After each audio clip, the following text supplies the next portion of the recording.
Today's episode of Darkness Radio is brought to you by Microdose. Get out of pain, get out of anxiety, and start treating yourself a little bit better. Try Microdose. Microdose is a CBD THC gummy that will get you out of pain, get you out of anxiety, and get you into feeling good again. To learn more about microdosing THC, go to microdose.com and use the code DARKNESS to get free shipping and 30% off your first order. Links can be found in the show description, but again, that's microdose.com, code DARKNESS.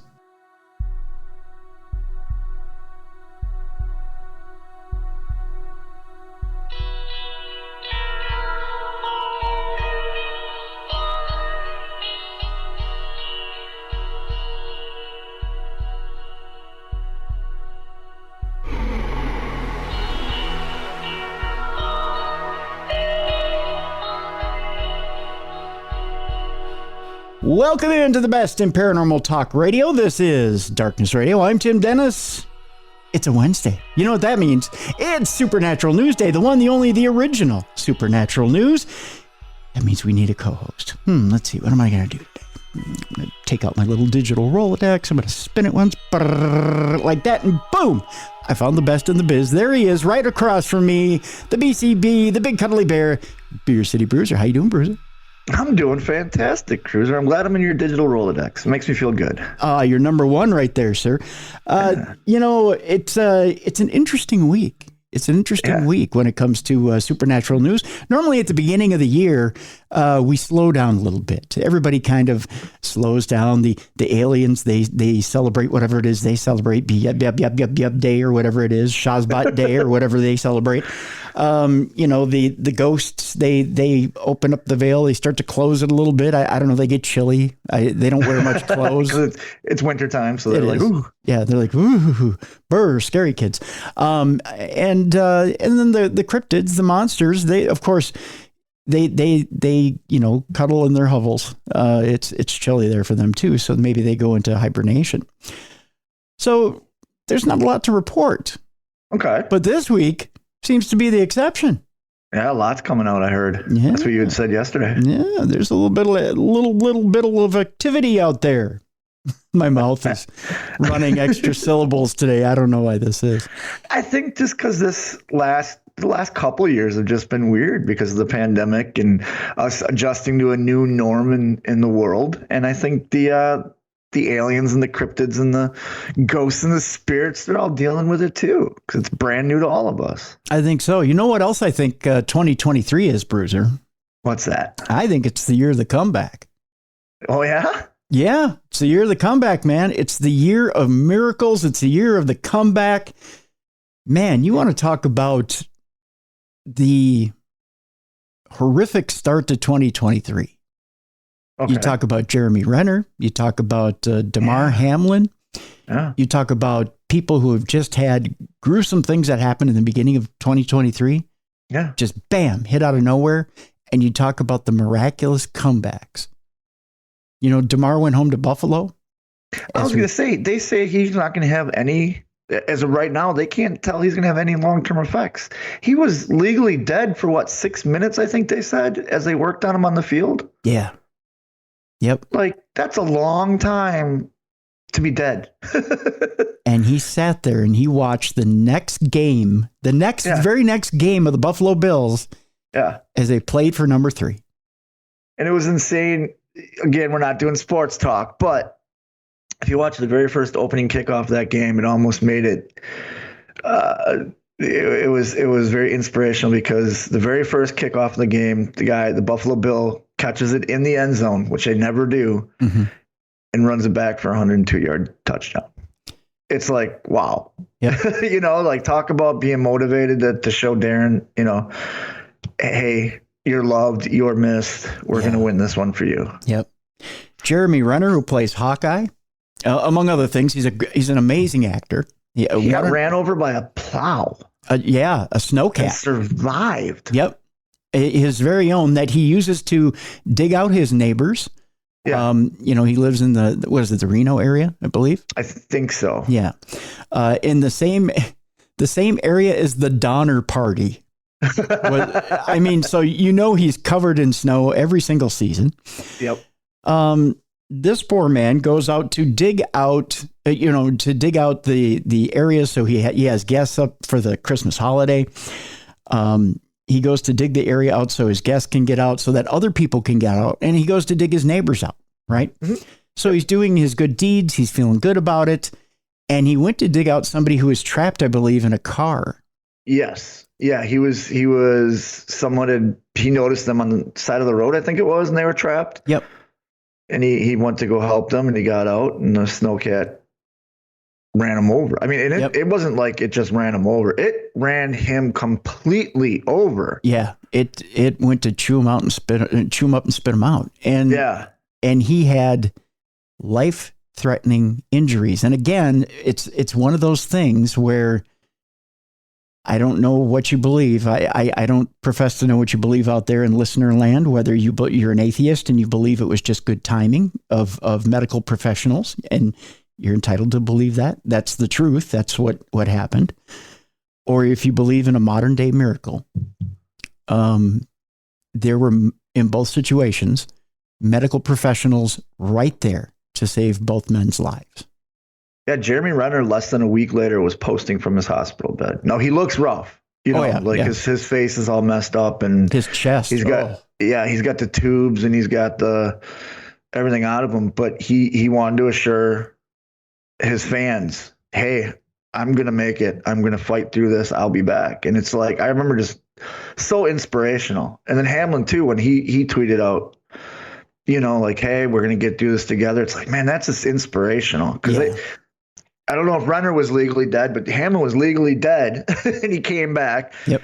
Jeremy Renner was run over by a snowcat. And for people who aren't familiar with snowcats, those are huge snow moving equipment. Yeah, that's no little snow thrower.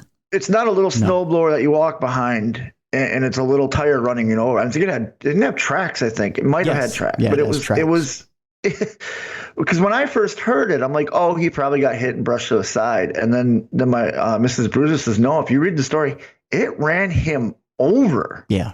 Yep. So 2023 Bruiser, year of the comeback, baby. Yeah. How crazy is that movie theater going to go when Hawkeye makes an appearance on that screen? I'm telling you. Or even when Jeremy Renner comes back and he makes that, because the TV show was really good. I was really into it. Yeah, I was too. I thought it was amazing. And he signed on for another season of it. Yep. So I know I'm going to be clapping at home because he's one of my favorite actors. And just, man. Yeah. Like you said, whatever you believe in is good. Yep. Because it protected the two of them. Yep. Whatever you believe in, universe or God love you, or that rock you're worshiping, I don't care. The flying spaghetti monster, it doesn't matter. Whatever energy you put out there for them, God love every single one of you for putting it out there for both men, because it's the year of the comeback. 2023 is the year of the comeback. I firmly believe that. I believe it too. It's the year that we're all bouncing back. We're all bouncing back. I want to believe that too, because you and I both have semi-major surgeries coming up. Yep. You with your stuff, me with mine. Mm-hmm. And we're stubborn. Yep. It's safe to say you and I are stubborn SOBs. Yep. And we're not going to let it keep us down. And we want to get back to doing what we love. That's right. And I don't know about you, but I look at these two and they're coming back. It's like, okay, that's inspiration. That's right.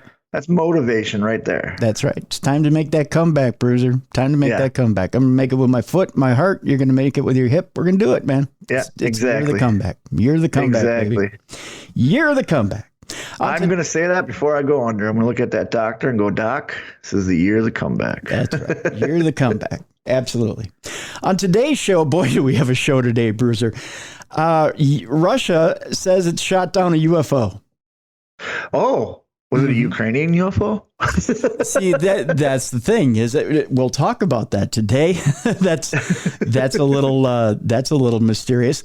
There is such a thing as HAARP, but we'll tell you in what respect. Okay.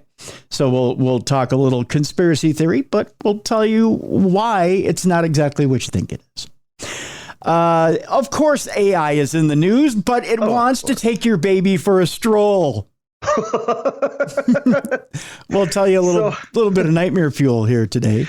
Yeah, let's discuss that after AI's already attacked a 7-year-old child playing chess. But okay, we'll wait till the story comes up. It attacked a Remember the what was it, a 7-year-old playing chess? Oh yeah, at that chess tournament, and they grabbed his hand and broke his hand. Yes. Megan is out, and it's getting some darn good reviews from some people. Some other people are not so impressed about it.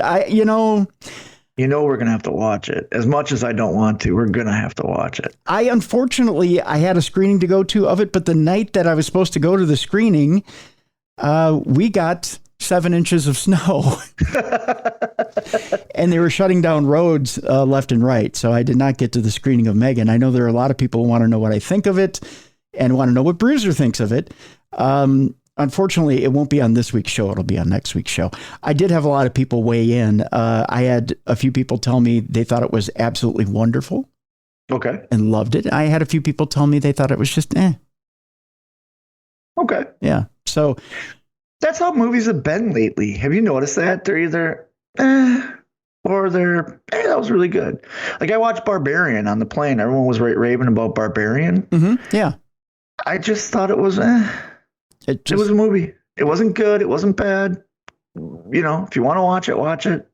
If you don't, you don't. Yeah. Well, it wasn't anything to write home to mom about, but it wasn't anything to tell your friends not to go see. True. And it's one of those things that I think it's personal taste, but it's also, are you willing to suspend your disbelief for just a couple of hours and have a little bit of fun with it too? Right. Are you trying to be too literal with a movie, and are you trying to think that this thing would actually happen in real life? How much of a cynic are you going to be with a movie, and are you going to give it a chance? So I think all movies, people should just go in and watch it as a fan. I say the same thing about wrestling. I say it about football. I say it about baseball. Just go be a fan. It's 2 to 3 hours of just forgetting about real life. In this instance, you're going to forget about real life and watch a AI-driven android or whatever she is. Yep. Absolutely. So with that, let's get this thing rolling, shall we, Bruiser? Let's do it. Let's start off in Russia, where they say they've shot down a UFO. A mystery object destroyed. I say, let's get it started, and I can't get the lips moving. That's what she said. A mystery object described by one local news outlet as a UFO has been shot down in the southern region, or Russia region. It's going to be one of those days. A southern Russian region of Rostov. Yasily Golubev, the governor of Rostov Oblast, wrote on Telegram. Not wrote a telegram, wrote on Telegram. I was going to say, is it that bad there? They got to write on telegrams now? No. Is it Morse code coming through? Someone's actually come up with an app called Telegram. That a small size object in the shape of a ball had been discovered flying in the wind at an altitude of around 1.5 miles on January 3rd, with the object spotted above the village of, Sultan Sala in the region's Maya's, oh my gosh, it's the names today. I was going to say, you've already got jumbled words, and now they're throwing Russian names at you. Maya's. This is half the fun today, folks. I'm already exhausted from doing yesterday's show, and I'm in desperate need of that vacation. Maya's Nikovsky. There you go. Myasnikovsky district. There, I stuck the landing. There you go. Look at you. You got it. Yeah. Golubev said the decision was taken to liquidate it. In other words, liquidate the target, which would be the UFO. How much ego do you have to look at a UFO and go, we're going to liquidate that sucker? Oh, you got to have a ton. Yeah, I don't think I could be that calm.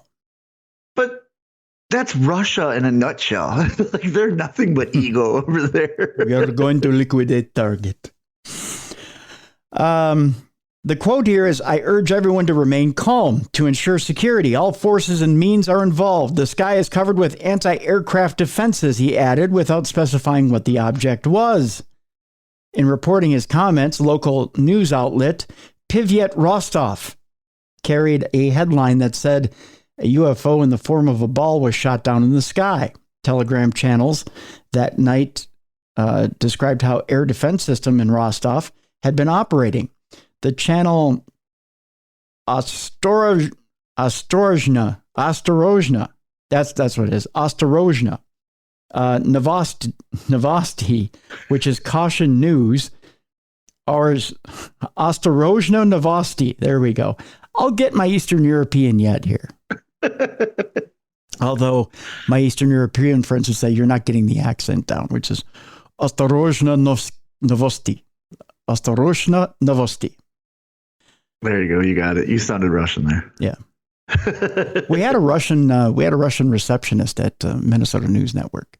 Would say you're not saying correctly. Ostorozhna Novosti.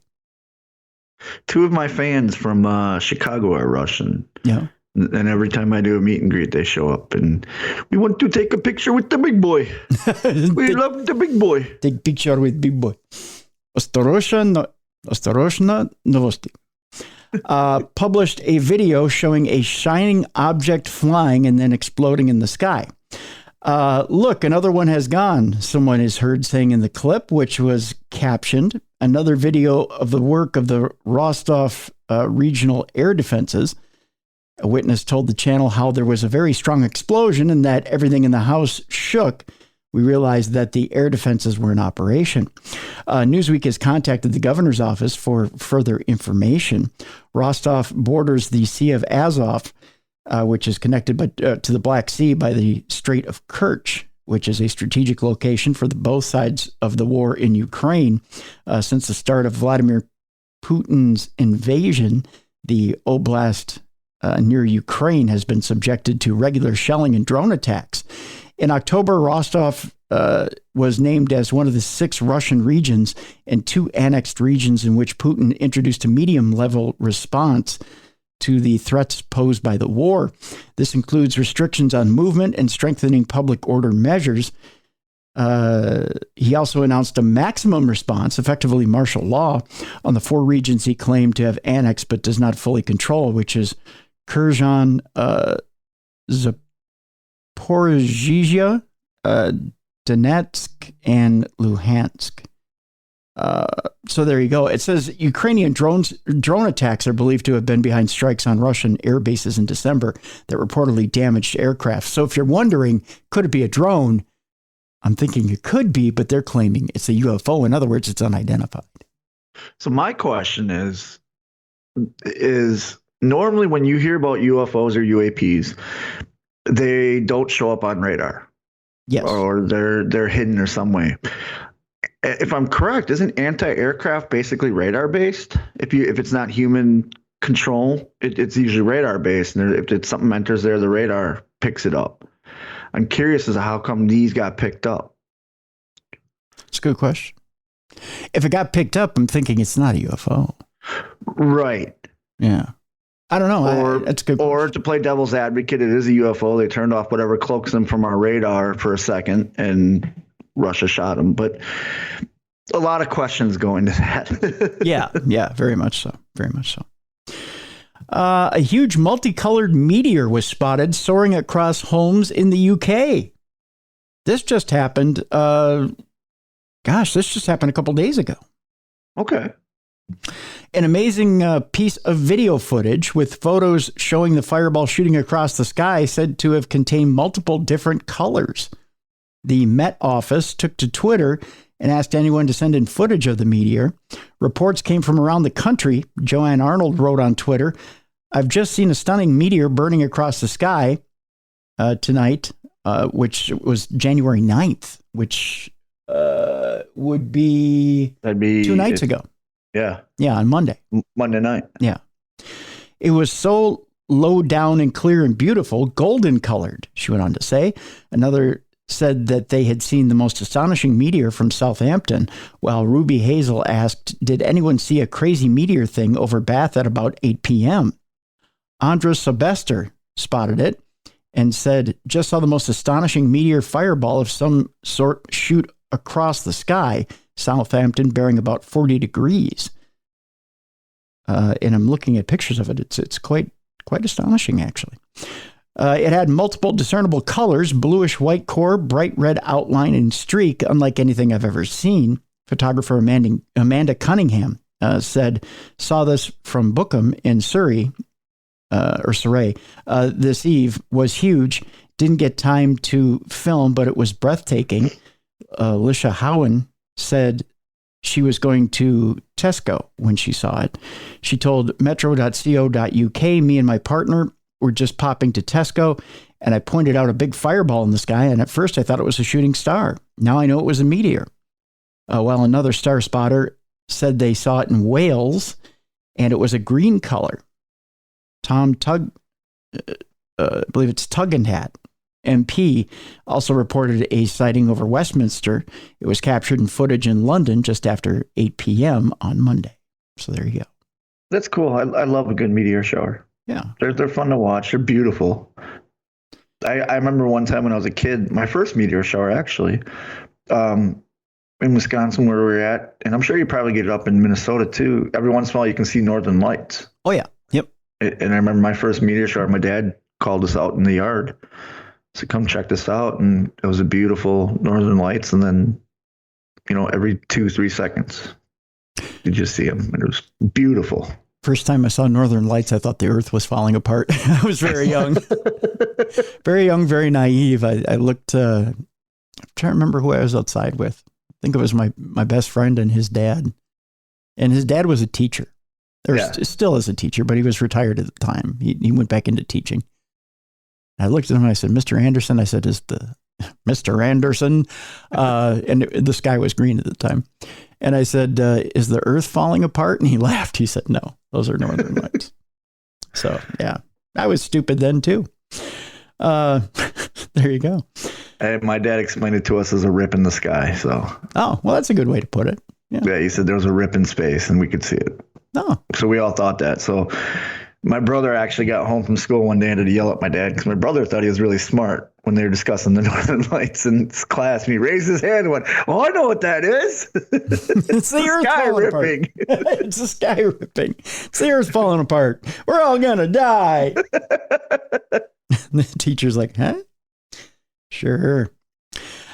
Let's move on. Mysterious antennas are appearing in Utah's hills, and officials are stumped, Bruiser. Really? Is this like the monoliths? Not quite like that. They're just weird antennas on public property. Okay. City officials have found around a dozen of the antennas, and no one is sure what they're for. Normally, you got to ask for a permit for that stuff. Yeah, exactly. You go through a whole big governmental thing to get an antenna put in someplace. Yeah.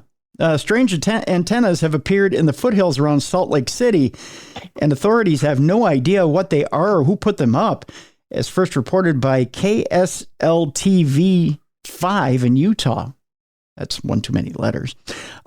People first began noticing the antennas a year ago. They're simple machines made up of an LORA fiberglass antenna, a locked battery pack, and a solar panel to power it. The Salt Lake City Public Lands Department has been pulling them down as they find them and told KSL TV that there have been as many as a dozen of these things.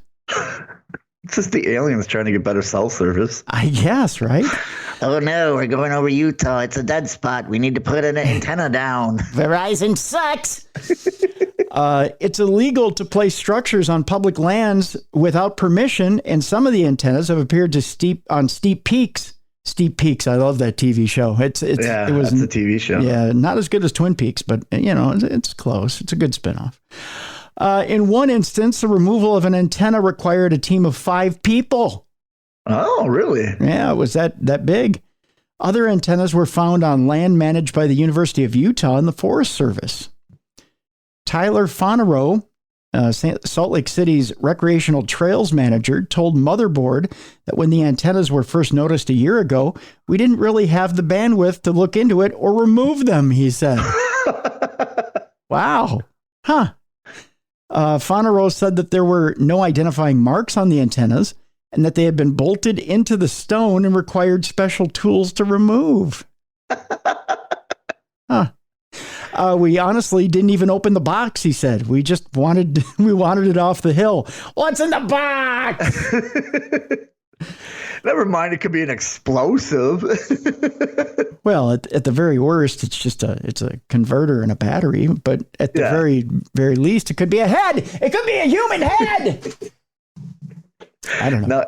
Now, you know what's going to happen now, Tim, is all the Bigfoot sightings are going to go up in Utah. Yeah. Because Bigfoot now has to walk around with a cell phone in the air like, I need 1 bar. Give me 1 bar. You're going to come on. Pissed off. I want this text to go out. Come on. Yeah, but pissed off Bigfoot with a non-operating cell tower and cell phone. Our trails team and the Foothills Rangers have found some unauthorized solar panel towers in the Foothills. Salt Lake City Public Lands said in a post on Facebook. If you have information about these towers or who they belong to, please call our office at 801-972-7800 so we can return them back to their owner. Oh, sure, they're going to return them back to the owner. They're going to return them. Yeah. That trick never works. That's like bringing your mess so we can test it. Yeah. We'll do that right away. You're such helpful public servants. Fauna Road told Motherboard that they'd pulled 2 of the antennas down and they're aware of a few more, but that the winter weather makes it hard to identify and remove them. Okay, so if they've been sitting there that long, why have you let them sit there that long? Yeah. Okay. Because they're lazy? I don't know. You want to hear something interesting? Yeah. I get these alerts every once in a while, right? And in the area I live in, we've had a quality air alert for the last 2 years, or 2 years, 2 weeks, 2 years, 2 weeks, 2 days. I'll get it right. Now we have a winter weather advisory. I'm living in winter hell right now. Oh yeah, you are. That's why I moved. Yeah. Good times. Anyways, currently 60 degrees and sunny here. Yeah, it's 29 here. Laugh it up, fuzzball. So the winter weather has made it hard to identify and remove the remaining towers that are in the hills there. They claim it's not a high priority for us. They're saying, this is a quote. He says, we'll get to it when we get to it. So then why are you so worried about it? Exactly. Why make this big deal and get the media involved when you don't care? I don't know. Yeah, they're not causing problems. Who cares? Yeah. According to Faunaro, the highest elevation of one of the antennas, get this is how industrious these people are. You ready for this? Yeah. Had been found at the top of Mount Wire, which is more than 7,000 feet. So they hauled up there. Well, Bigfoot's industrious. I'll just say that. Do you think maybe it's the people that laid out the monoliths and this is like their rival faction? Like, oh, you guys want to do that? Watch this. We can go to 7,000 feet with our antennas. Yeah. They're industrious. They're like just monoliths or cell towers. Right? Exactly. Yeah. So on top of that, and on top of Mount Wire, and on top of Old Smoky with a big old antenna, he said that the trip out the mountain would take the trip out the mountain, that's how they put it, would take about an hour, but it would be a hard hike. So with all that stuff to get up the mountain, an hour. Just go. It's an hour, man. Like, what else are you doing? They claim one person could do it, but would take 2 trips unless they're really strong. Bigfoot. The three main components are a suitcase-sized plastic weatherproof case for their electric equipment for the battery and the router. It was about 50 or 60 pounds, and there are 2 antennas, 4 to 6 feet, in the solar panel, which is about 3 by 4 feet. It would be a pretty tough thing to do by yourself. So there's more than one person. Yeah, he just said one of them took 5 people to take down, called 2 of those guys to go do it. Yeah. Hey, boys, you want some overtime? I'm going to hike up that mountain, take down a Bigfoot tower. So they're saying the router made Faunaro think that initially the thing was a cell phone booster. Okay, so why is it such a bad thing to have up on the mountain? Yeah. Like I said, there's a Bigfoot walking around out there holding his cell phone up in the air going, 1 bar. I just need 1 bar. Another leading theory online is that the antennas are part of a cryptocurrency mining operation. I don't know much about cryptocurrency mining. I don't either. like that's foreign to me. Yeah. When I hear mining, I just picture digging in the ground. So when people say, "Oh yeah, I've been crypto mining all day," I just picture them in their front yard digging holes. I'm like, "Oh yeah, my great grandfather used to do that when he put all those jars of pennies out there." Out there with a pickaxe, just mining away, and the gophers watching them like, "What the hell are you doing?" That's our job. Yeah. Why don't you let us dig the holes, Buster? Helium is a type of cryptocurrency that uses antennas to create a long-range wide area network instead of proof of work releasing token rewards. Helium relies on what it calls proof of coverage. The wider the network, the more helium you're mining. So it's helium mining is what it is. Still, that's all foreign to me. Now I'm just picturing someone walking around with a lot of helium balloons. Helium mining, let's see if I can flesh this out for you a little bit. Helium mining requires the exact kind of antenna shown in the photos of the devices recovered by Salt Lake City authorities. There are plenty of articles online instructing people how to create solar-powered rigs for helium miners to deploy in rural areas, and helium miners are fond of bragging about the elevation of their antennas because they can't get it hard otherwise. By the way, hey, good segue. Good segue. We got a brand new sponsor next week, Bruiser. Guess who's coming aboard? Oh, I'm excited for this one. This one excites me. That's right. Well, it should excite you. We got Blue Chew coming aboard next week. So there you go. So if you can't helium mine, pop in a Blue Chew. Exactly. Just saying. So there. Then your antenna's going to go really high up. That's right. You'll get that. Oh, what is that? You're making funny sounds. I guess that's weird. Huh. All right. I didn't mean to make that sound. I was going to say, I've never heard that sound before. The sound of Blue Chew, evidently. Or it's the people with the antennas that are listening to us. I guess they heard about helium mining. I don't know. Maybe someone just mined helium. We don't know about it. Maybe that's the sound when you find helium. You have a metal detector and you're out there, it's boop, boop, boop, boop. Maybe that's the sound of helium. I guess it is. We just made it helium mine instead of making it rain. I guess we did. That was the weirdest thing to ever happen in life. But our voices are still the same. They are. That's right. It's up here. I can't even make a helium noise. I won't even pretend. By the way, Bruiser, let's move on before the helium miners come to get us. It's true. HAARP is a real thing. It is. But it's not out there for what you think it is. Okay. Yeah. HAARP's not going to change the weather patterns. It's not behind the wonky stuff going on around the country. It's not creating bomb cyclones or strange hurricanes or anything like that. Or that nor'easter storm or whatever it was. Right. But the HAARP facility experiment was bouncing radio signals off of a space object to help boost the planetary defense.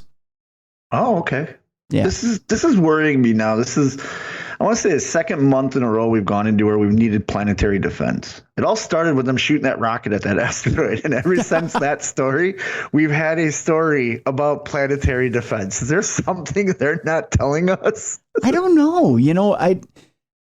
Who was I talking to that I said, Space Force came up awful quick. Yeah. Yeah. Just out of nowhere, just boom. Like President Trump just came up with it and it just formed really quickly. Yeah. Now it's got a theme song. It does? Oh, yeah. When you have to look it up. It's got a theme song. Space Force has a theme song? Space Force has a theme song. Is it cool? No. It's not cool at all. It's your typical military rah-rah song. Oh, is it? Yeah. I want to know if Army Navy can have a guy. See, the mouth is not working today. If the Army Navy has a football game that's really popular, when does Space Force get into this deal? I want like the Space Force Coast Guard game. Well, my son, because he's serving our country right now, I told him, I says, because his contract's coming up. And I said, you should renew your contract, but you should join Space Force. He goes, why would I do that? I go, because then I can tell everybody my son's in Space Force, which is the coolest thing in the world. It is. They're like, because you're going to get that look like, does it really exist? Yeah, exactly. Yeah. Like, yeah, my son is a whatever in Space Force. Yeah. He's whatever. Like, I'm not doing that. He goes, I don't know the training that goes into it. I'm not interested at all. I said, but son, you could walk around saying you're in Space Force. And when he first joins, you know what he'd be? What? A space cadet. Huh? Yes. Pretty cool. You could say my son's would. a space cadet. Yeah. and then, Mrs. Bruiser would be like, I always knew your son was a space cadet. I don't know. Oh, she has stories about him. I love my son to death, but he's an idiot. Oh no, come on. Oh yeah, he is. He ever since he's been a child, he's always been allergic to laundry detergent with scented laundry, you know what I mean? Oh yeah, a lot of people are. Yep. Yeah. So he gets that from me because I'm allergic to like Zest body soap. I have to have certain body soaps. Mm-hmm. So he has to have a certain brand of laundry detergent. For years, it's always just been Tide because that his body's fine. Mm-hmm. So he gets shipped off to Korea, and we have once a month he can call us and let us know everything's okay. And he calls, and normally me and him talk for a little bit, and then he talks to Mrs. Bruiser, and right when I gets on the phone, he goes, Dad, I need to talk to your wife. And I was like, well, everything okay, buddy? He's like, yeah. So she goes in the other room, and they're chit-chatting. She hangs up, and I'm like, what, you didn't want to talk to me? She goes, oh, no. He's an idiot. I said, why? He forgot all of his laundry detergent back in the States. Oh. And in Korea, he tried to use this like generic Korean fabrics or laundry detergent, but it was scented. So he's got this rash all over his body again. And he wanted to know what kind of cream he needed.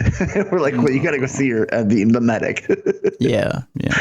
So she had got his address and stuff, and we're shipping him a box of Tide.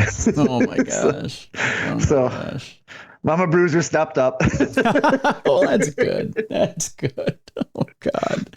But here we are thinking it's something tragic, something, like he's in Korea right now and he's right on the border of North and South. We're like, okay, this is it. No, he's just an idiot. Maybe Space Force isn't for him because it's hard to ship Tide to the moon. That's true. Yeah. That is true. Yeah. It's kind of hard to get Tide to Mars. Yeah. And it's a hell of a long way to try and throw it up in the air and see if it'll get there. So, see if it gets to him in time. Yeah. So probably not a good idea. But again, I love him. I'm proud of him. He's doing great. But he just, and I'm sure there's parents out there that'll say it about their son too. They love their son. Yeah. Because my daughters are amazing. They're not idiots. He's an idiot. I'm sure my old man is saying that about me somewhere too. I know my old man is, but thank God I have a little brother who's more of an idiot than I am. I do too. Look at that. We lucked out. Out. Although my old man may be saying, my oldest son talks into a microphone for a living. He talks a lot of crap. A lot of it doesn't make sense. But my younger son came out of St. Thomas thinking he was going to make $100,000 a year as a CEO. And look at him. We're all idiots at one point or another. Oh, my old man says that my living's getting hit with chairs. So, well, hey, I'd rather make a lot of money getting hit with a chair than, That's true. Yeah, that's true. I'm just saying, Yeah. But yeah, and I'm sure there's a lot of parents out there right now going, no, Bruce is right. We love our son. He's a successful lawyer, but he's an idiot. But boy, do those judges buy a lot of bullshit. Well, and bless Mrs. Bruiser because she's a girl, obviously. So raising the girls was easy for her because she knew what they were going through. Oh, sure. Yeah. But with him, like she couldn't figure out why he'd come home with bloody elbows or a black eye and I just had to literally say to her, he's a boy. Like that's what boys do. All you can ask is, did you win? Yeah. Like he came home and he was excited because he had this video he wanted to show her and he was he's really interested in directing and stuff. So he directed this little short film with his buddies. All it is the two of them holding up exercise balls, running into each other and bouncing off and then throwing it as hard as they can in each other's faces. But he edited it to music and all this. So he's all excited to show us. And she's looking at going, what are you doing? And I go, they're being boys. Yeah, that's right. But they're having fun. And exactly. That's what counts. And no one got hurt. So that's right. Where were we? We were talking about, HAARP. We were talking about HAARP. Yes, HAARP. Yes. HAARP. So join Space Force, kids. It's better than a golf shoe in the dick. I don't know. I think that's the recruiting slogan now. Join Space Force. Better than a golf shoe in the dick. Yep. It is. I see the poster now. It's Uncle Sam pointing at you holding a golf shoe. That's right. And pointing at your nether regions. Yep. 500-foot asteroid passing just twice the distance from Earth. I'm still thinking of Uncle Sam.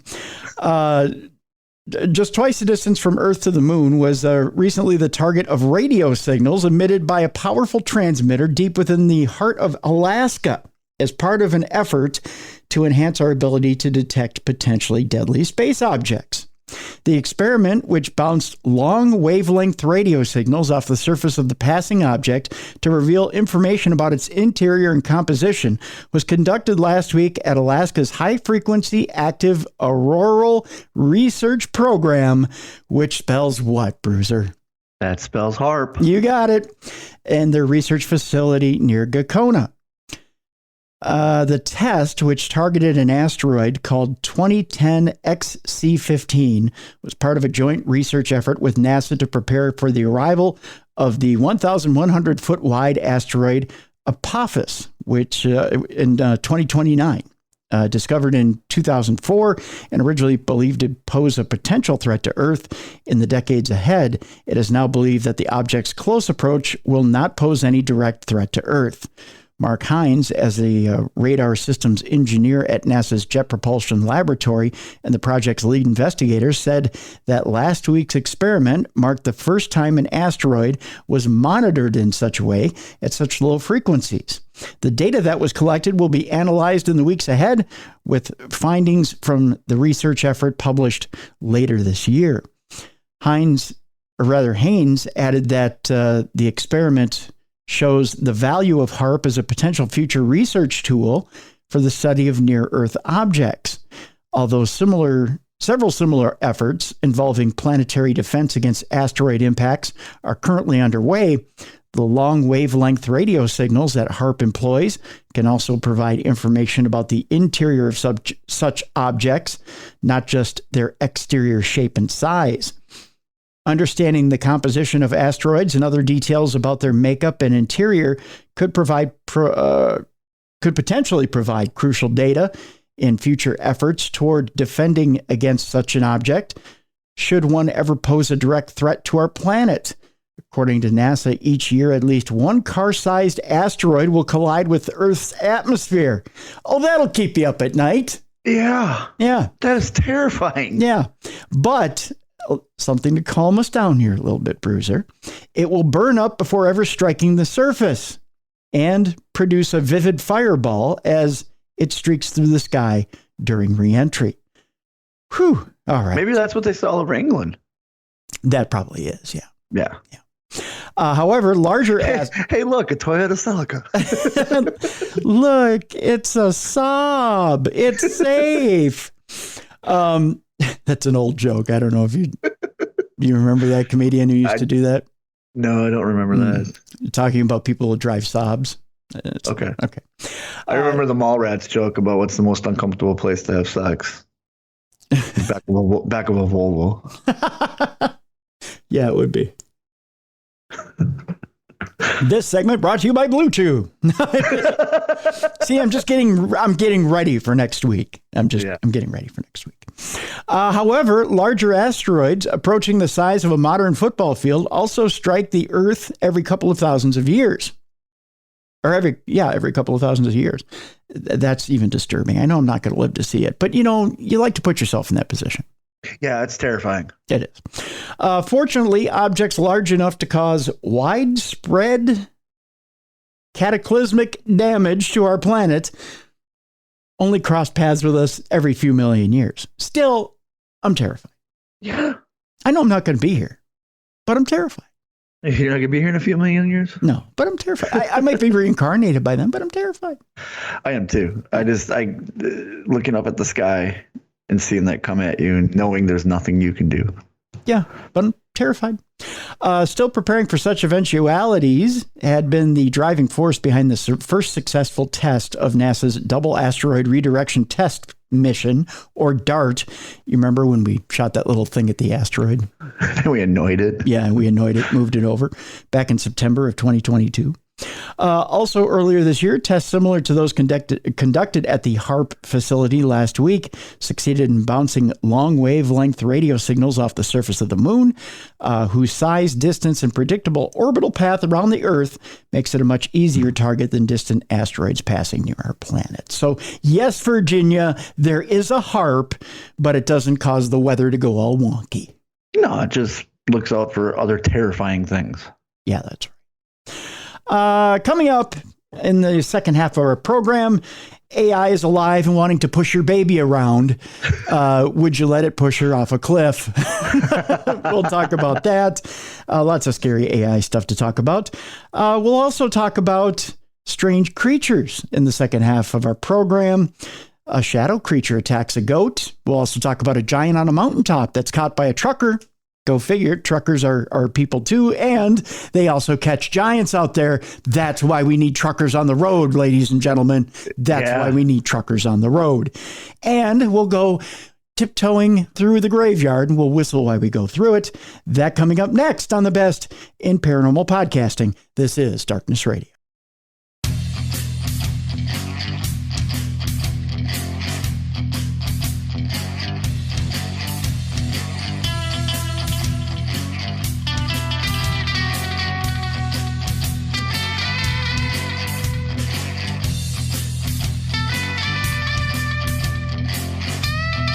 Welcome back to the best in paranormal podcasting. This is Darkness Radio. I'm Tim Dennis. Right over there is the Beer City Bruiser. Together we're the Cruiser and the Bruiser on a Supernatural News Wednesday. All right, that'll do it for me. My throat's stuck. Yeah, we are. We're here. Yeah, we're here. Hi, everybody. Look at you. You're like, yep, we're here. Yep, that'll do it. Yep. Yep. It's about that time, kids. It's time for you to nightmare fuel. Time for you to jump under your blankets. Wish we'd never created electronics. Wish we would have taken the Atari 2600 and smashed it over the TV while we had a chance. We could have stopped the AI revolution at that point. Could have taken your Indiana Jones game out of the Atari 2600 and lit that sumbitch on fire, and we would have never got to this point. Or put it with the ET cartridges in the landfill. That's right. We could have done that, but no. You had to keep playing. You loved Pong, didn't you? Yep, it's all your fault. Now, AI is going to take your baby, put it in that self-pushing stroller, and take little Junior for a ride. Right over a cliff! Right off a cliff. Yeah. Or into traffic. Oh, God, don't say that. Well, if we got self-driving cars and self-driving buggies, how do they know who stops? That's true. We just don't stop there. Yeah. Nope. The idea of it's a scary-looking self-pushing stroller, and it's available now on the market, Bruiser.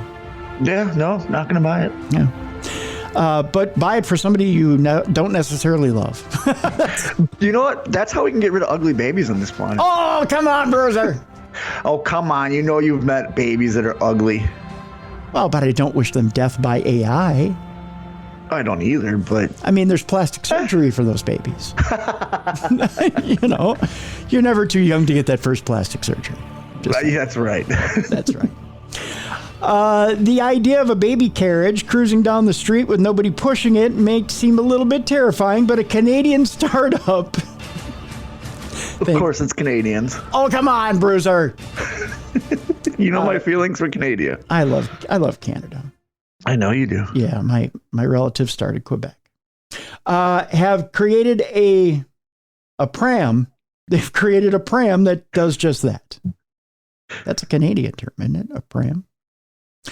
Yeah, it means death to ugly babies. No. Gluckskin's Ella stroller is on display at CES, and that's not the Canadian version of CVS. It's an actual trade show. And it's equipped with a dual electric motor setup and a system of sensors that let parents go hands-free, sort of.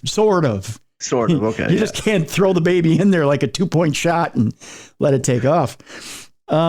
the strollers won't drive alone with a child inside. The self-driving mode works only when the stroller is empty. So it can come to you. Yeah. Like, where'd I put that stroller? Oh, there it is. Here, stroller. In addition, you're sitting around just chilling out with the buddies on poker night and goes, hey guys, want to see something cool? Hey, come here. Look at that, my stroller. Come here, strolly. Here, strolly. In addition, a person needs to walk behind the stroller. So if the sensors don't pick up that someone's there, the stroller stops. Someone's going to rig it so that... Right? It's going to screw up the sensor and just... Because there's going to be a lazy parent out there. Yep. You know? I mean, I was a lazy parent. I loved that when you got... So we went from... When my oldest daughter was born, we had a swing where you had to hand crank the swing, and that's how it would swing. Yep. So, but every couple minutes you had to get up and re-crank it. Well, by the time we had my youngest daughter, you just hit a button and it swings by itself. So I didn't have to get up to crank it anymore. Meanwhile, the kid is all shaken baby syndrome in the corner. That would be your son, right? You did this with your son. I figured it all out now. This is why... No, my son is just an idiot like every son in the world. you shook him like a cocktail, didn't you? No. Okay. Sure you didn't. No, I didn't. Mm-hmm. Sensors that surround the stroller can also see, this is in quote, potential obstacles like bikes or cars or alert parents to the potential dangers. This is where I'm skeptical. Does it send you a text message saying, car approaching, please look up? Oh my God. I can just see it now. This thing's going to get batted around like a screwball on a major league field. I want someone to send me one so I can do the Dwight Schrute test, like from The Office. Remember when she says, "Oh," they're like, "Oh, this is one of the top of the line strollers." He's like, "Well, I'm going to check that out." Yeah, and he throws it down the stairs and he drags it behind his car. All that. Let it take off and then take your car after it and go top speed at it. Exactly. Yeah. See if it can actually detect you. Yeah. So there you go. Just because it can detect it, what does it do? Does it have like a booster on it where it just zooms past? I have no idea. Got super hydraulics. It jumps over the car. Though it may seem super helpful, Gluckskind says the mode could be useful for parents if their child becomes fussy and needs to be carried, because it would free up their hands to hold the child as they walk behind the stroller. The electric dual motor can also help parents climb steep hills by doing the heavy lifting for them while they just steer. The stroller's battery, which can be swapped out for charging purposes, provides about 8 hours of pushing power and takes about 4 hours to fully charge. So it gives you 8 hours of pushing power, but 4 hours to charge. How heavy do they think children are? That going up a hill is exhausting. I pushed all of my children up hills. How heavy? These are not like you and me getting in a stroller, but all right, push me. This isn't a 300-pound baby. I think we're good. Oh God. There's also a rocking mode that scoots the stroller forward and backward to ease your child to sleep, along with a built-in white noise machine. Okay, the white noise machine's cool, but yeah. I've had it where I've just sat at a bench and just rocked my child with my foot in the stroller. Yeah, that doesn't take too much energy. No. This is just so you can be lazy with your child. It is, yeah. It is. I'll tell you the price in a minute. Oh, it's got to be astronomical. Oh, well, I'll tell you in a minute. What's the price for laziness? That's the question. That's right. The Ella is what it's called. The Ella features a look similar to many premium strollers. There's a bassinet for little babies that can be swapped out for a front-facing seat as the child grows. At about 33 pounds, the Ella is super heavy for a stroller. 33 pounds. Yeah. Yeah. Mainly thanks to a motor and battery.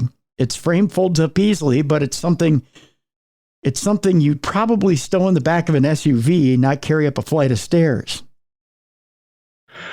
Does it have... So what I really liked about the strollers that I had for my kids was you could literally just pop the car seat in, unpop the car seat, put the car seat in the car, strap them in, it folds up, goes in the trunk.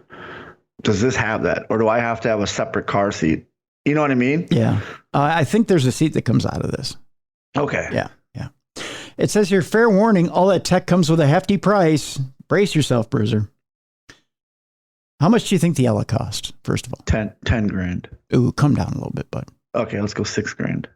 A little bit lower. $3,500. You're close. $3,750. You're really close. $3,800. You got it. $3,800 for the Ella. Nearly double the cost of even the most super premium non-motorized strollers, but that hasn't stopped some people from buying them. The company has recently forced to cut off pre-orders for fear that it wouldn't be able to meet demand fast enough. Oh, jeez. So this thing is flying off shelves. It's because there's a lot of lazy parents out there. Gluckskin's initial run of 100 strollers is currently being produced in a facility in Vancouver, British Columbia. It's set to ship in July. So there's 100 lazy parents out there that have too much money. Essentially, yes. Let's move on. An AI expert, again, Megan did box office gold this weekend. There were a lot of people that went and saw the movie. Okay. It did wonderful numbers. An AI expert explains how realistic Megan really is. Killer robots could be the least of our problems, according to this person. How is it the least of our problems, man? It's a killer robot. Well, I think that would be the pinnacle, right? Yeah. Yeah. She sings. Anything that wants to kill me, I fear. Well, yeah, you should. I mean, that's a healthy attitude. Yeah. She sings, she dances, she rips a kid's ear off. Obviously, we're talking about Megan, the titular antagonist of Megan, a new horror flick from director James Wan. The movie, which we can't stress enough, should be seen in a packed theater, which because you're going to get the pop. That's the thing, you know. Yeah. Is about an orphan girl whose aunt comforts her with the gift of a super intelligent AI-powered robot companion named Megan. Things go south when Megan gets a little possessive of her human friend and turns comfort into cold-blooded murder. Megan is far from the first movie to feature a good AI system gone bad. Of course, you remember 2001: A Space Odyssey, Ex Machina, and the Disney Channel original movie Smart House. They all leap to mind, but AI wasn't present in our daily cultural life when those other movies were released. Now we're watching human artists push back against AI programs that scrape their work. By the way, in a moment, I'm going to tell you about a person you can go check out on Twitter who has made states into villains. And we're going to put up the link to that. And by the way, those images, I'm going to show you a few here between us, Bruiser, are absolutely chilling. Okay. And banning chatbots from schools so students can't cheat. That's right. Students are cheating with chatbots. Well, yeah, they're figuring out the system. Yep. To us, the question is obvious. Is Megan realistic? Could she exist in the not too distant future? I say yes. To find out, this article talked to Roman, I believe it is Yampolsky, who is obviously... You made that up. No, it's Yampolsky, W, Yampolskiy. Okay. Yampolsky, or Yampolsky, which is an associate professor at the Speed School of Engineering at the University of Louisville. Oh, good old Louisville. No, it's Louisville. Love Louisville. There is no King Louisville. Where Muhammad Ali went. University of Louisville. I'm going to start doing stroke checks for everybody who says, I'm trying to look at what we anticipate future AIs to be like in 3, 5, 10 years and what we can do to properly prepare for them, to control them, to understand them and predict their behaviors, Yampolsky said. Yampolsky's studies of AI safety and security specifically focus on advanced intelligence systems, maybe even one that could, like Megan, deliver a perfectly timed rendition of David Guetta's Titanium. They talked about Sophia the robot, science fiction, and why mass market superintelligence is nothing to laugh at. Let's just get right down to the scary parts, shall we? Yeah. For this? It's AI. That's scary. Right. It is scary. Right. I am excited. It's a James Wan film though, because he does not do bad movies. Well, no. let's just say there are a few. I don't think so. I disagree. I like him as a director. Okay. They ask him, when it comes to the AI piece of the character, how far away are we from that kind of technology? Polsky says, I think we have all the ingredients for it, but we just haven't put them together. We have robotic bodies, humanoid bodies. Boston Dynamics does a great job of developing these systems. They're very flexible. They can jump, they can dance, and then we have the brain. Systems like ChatGPT can definitely talk to you, answer questions, but I don't think there's a single cyber-physical system that combines all those capabilities in one. That's the kind of futuristic prediction that they're making. But it sounds like something the Tesla robot is supposed to become if they're successful in developing it. God. Which, Tesla robots are supposed to be out shortly. Yeah, I heard that. And they're supposed to be serviced in the home. They should probably fix their Tesla cars before they build the robot. Well, that's the thing that's scary, because that has probably the most probability of breaking down and malfunctioning, like Megan in the movie. Yeah, and you're going to have it like your car is at least in your driveway. This is going to be in your house, around your children and your pets. The malfunction that scares me the most is the lithium battery. Yeah. That's the first thing. The thing blowing up or causing fires. That's probably the first thing. If it's in your house, that's goodbye your house and everything around your house. Right. But then the second thing is a software malfunction. Correct. In the brain where it, sees you as a threat.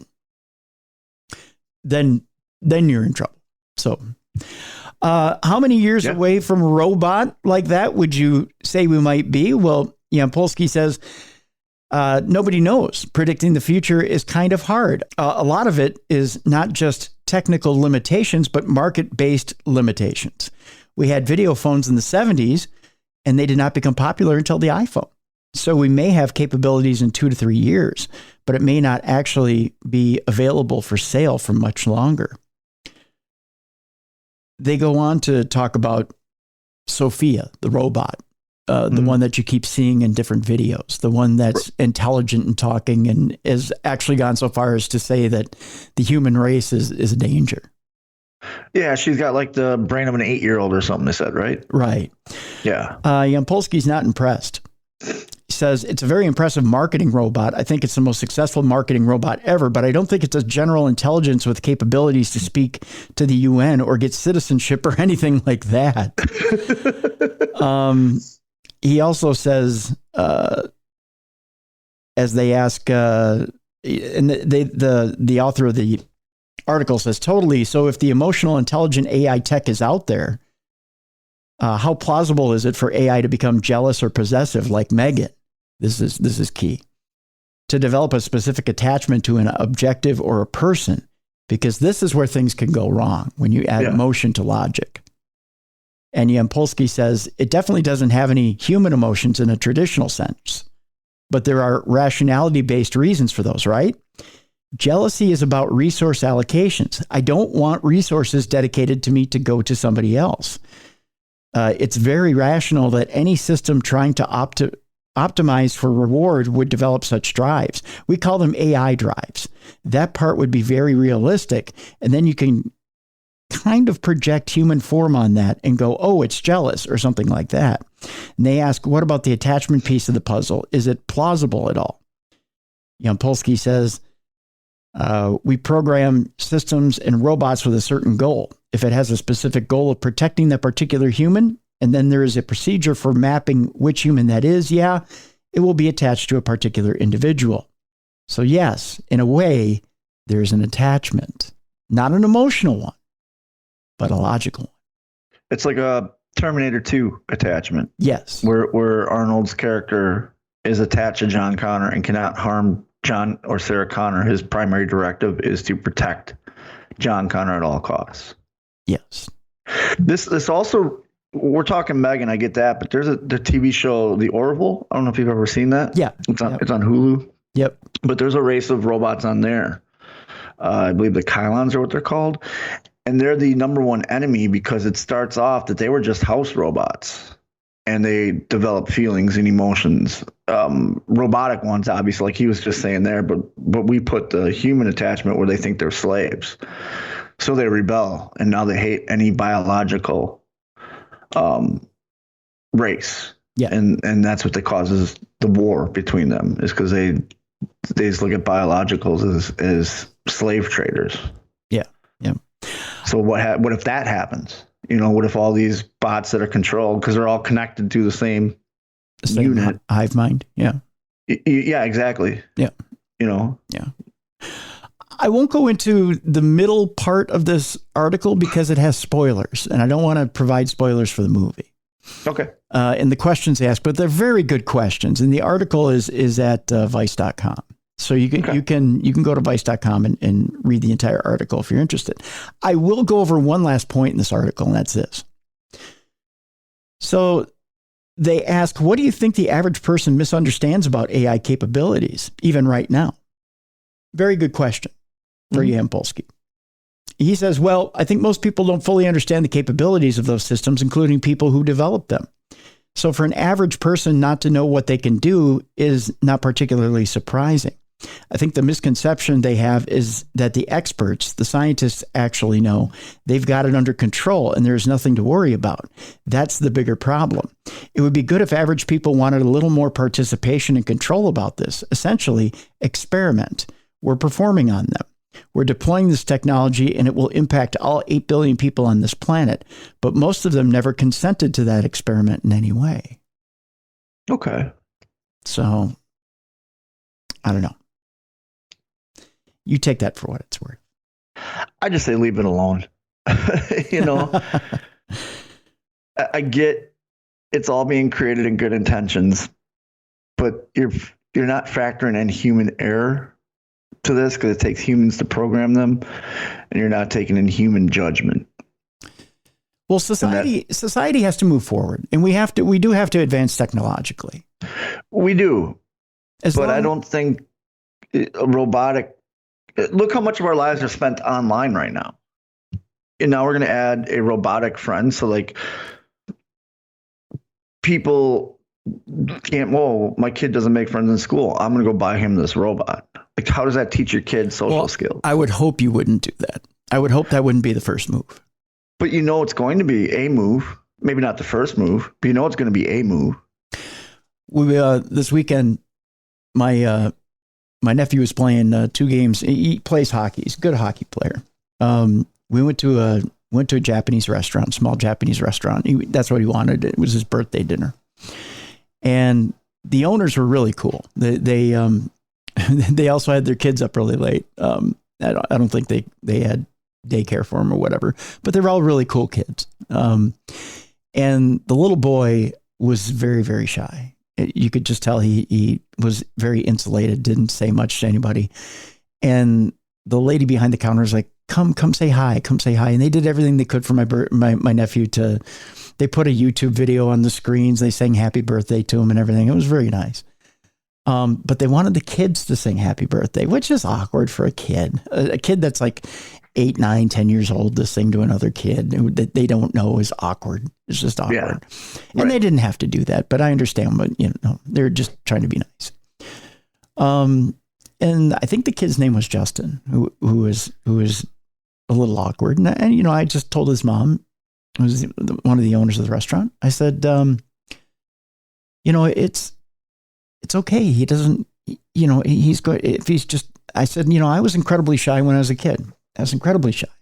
But eventually he'll grow out of it. Right. But he has to grow out of it on his own terms. She goes, but he doesn't have friends. He doesn't have friends. He doesn't go out. He doesn't do anything. I said, that's okay. Ask him what he's interested in. Right.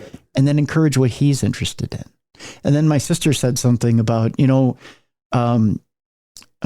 my nephew has a friend who loves doing Rubik's Cubes, and they have Rubik's Cube tournaments out there that, these kids play with Rubik's Cubes and they do these tournaments and they can solve them in 1 or 2 seconds. And that's how they got him out of his shell. So you don't have to resort to technology in order to get a kid out of his shell. You can get them around other kids doing other things Right. In order to get them out. So you don't have to resort to a robot. I agree, but there's going to be parents that do that. Yeah, true. Because I always encouraged all my kids to get out and whatever their interests were, let's find a group, let's find a club, whatever. And my youngest is she doesn't like meeting new people. She's very shy. She's very awkward, even now when she's in college, Mm-hmm. But because when she was a kid, we'd have her do these clubs and stuff.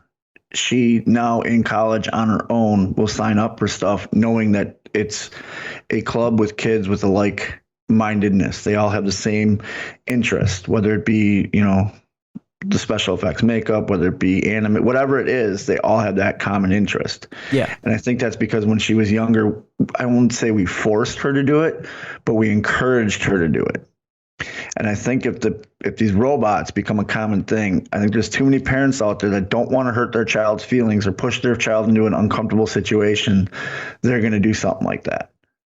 Because a lot of parents nowadays don't like making their kids feel uncomfortable. But in order to grow as a person, you have to be put in uncomfortable situations so that the uncomfortable situation becomes comfortable.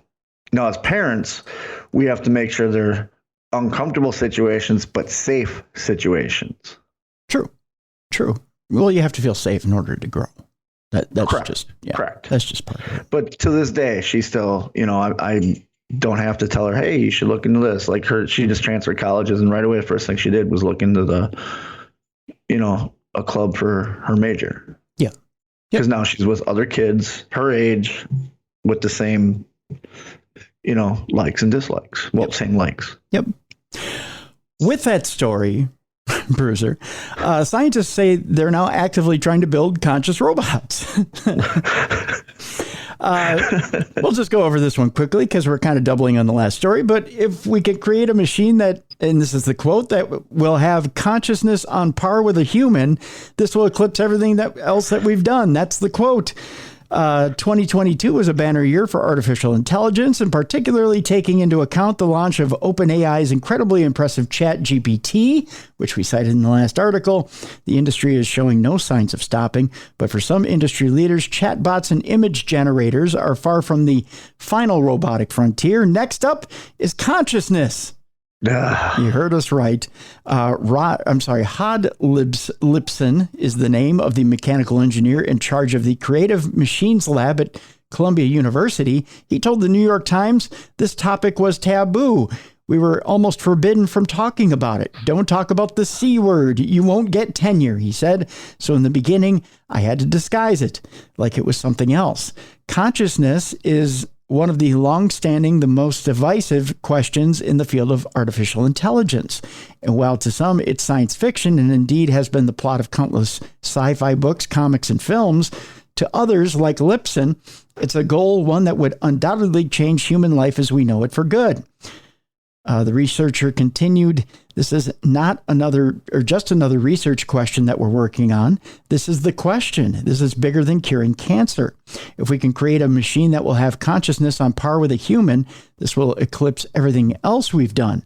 That machine itself can cure cancer, he went on to say.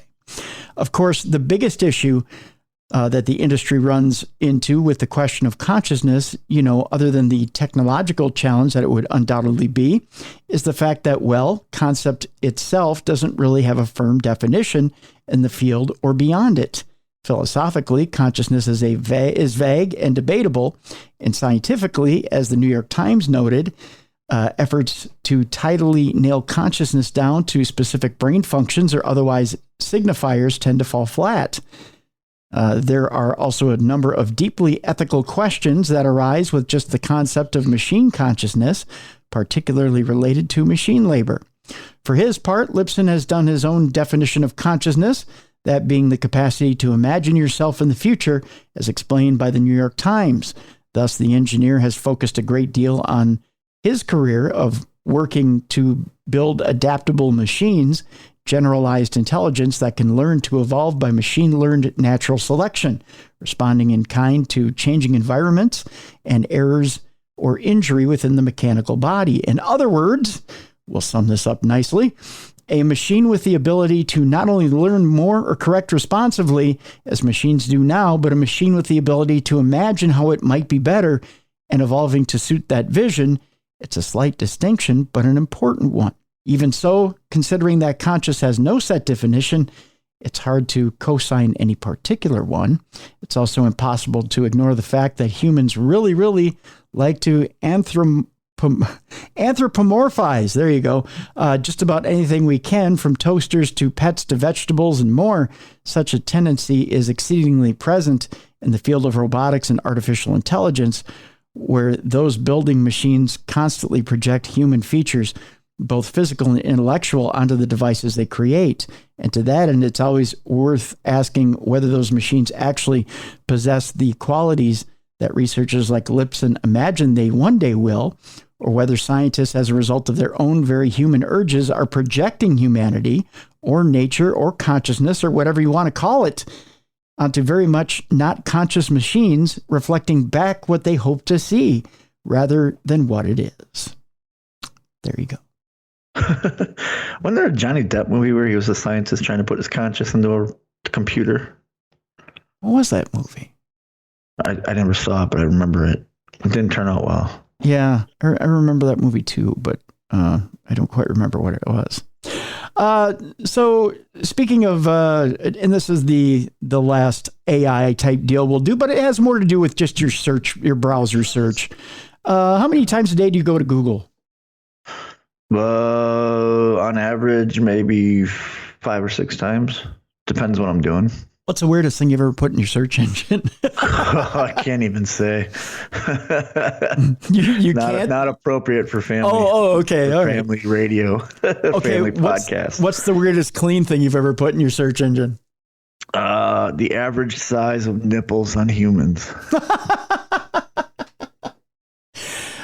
Did they say pizza size? Small pizza? No, we were all sitting around talking one time, and one of my friends had said something like a pepperoni nipple, and my wife goes, "What are you guys talking about?" And we were just talking about how nipples are in different sizes. Mm-hmm.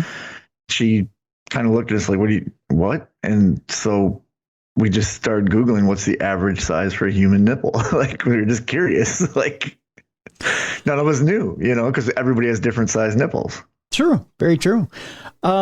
There's an article out there, 24 things you should never, ever Google. We won't go over all 24, but I want to hit the highlights. And the reason why I bring this up is because as someone who's interested in the paranormal or the supernatural, I thought about this one day.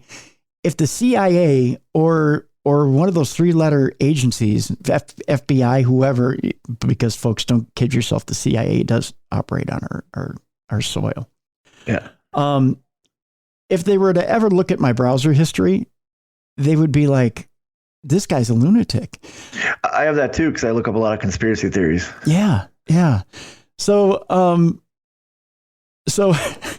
I see this article and I think, boy, if they, the things that are in my browser history for Google, you'd be surprised what you'll get back when you put something in Google.